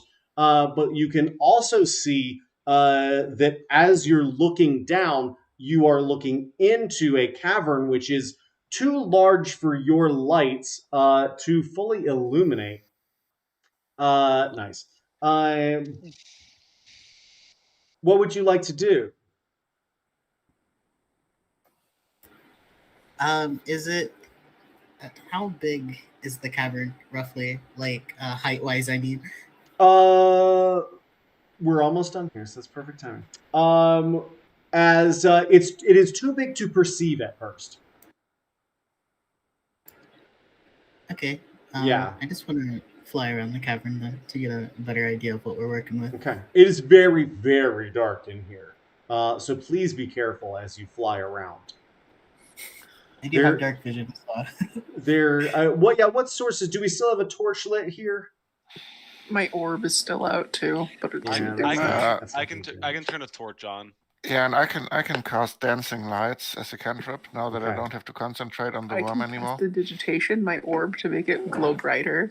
You can do that. All right. As each of you start to create your own sources of illumination, you can see a little bit better here. Now, Rivius, as you swoop upwards, you see a pretty humongous column. It looks like it just recently sort of solidified, maybe in the last 10, 15,000 years. And you can see huge, like absolutely gorgeous ribbons and straws carrying moisture down into well below this mesa now. But can I get a perception check as you look around? And Rivius, yours is going to be with advantage, and let's see what everybody else sees. It's a 19. Not 20. 26. Right. I have proficiency with this for an hour, but I still rolled a natural 1. Okay. Oh, that actually makes really good sense. But that's like the third or fourth time today. I know. Yeah, it's I got a awful. 7. It makes sense though, because he is only using a slightly brightened orb to look around. Oh no. Oh, you are so adorable when you guys assume what happens when you roll a 1. It's really, really, really exciting. You know what, Hadley? Yeah? I assume the worst. It's fine. Oh no. The worst is yet to come. You see two things, and you guys realize this sort of in tandem. The first thing, Rivius, as you look down, you can see what looks like a sort of a pit. It's about 100 feet wide on a rising prominence just to the south of this column.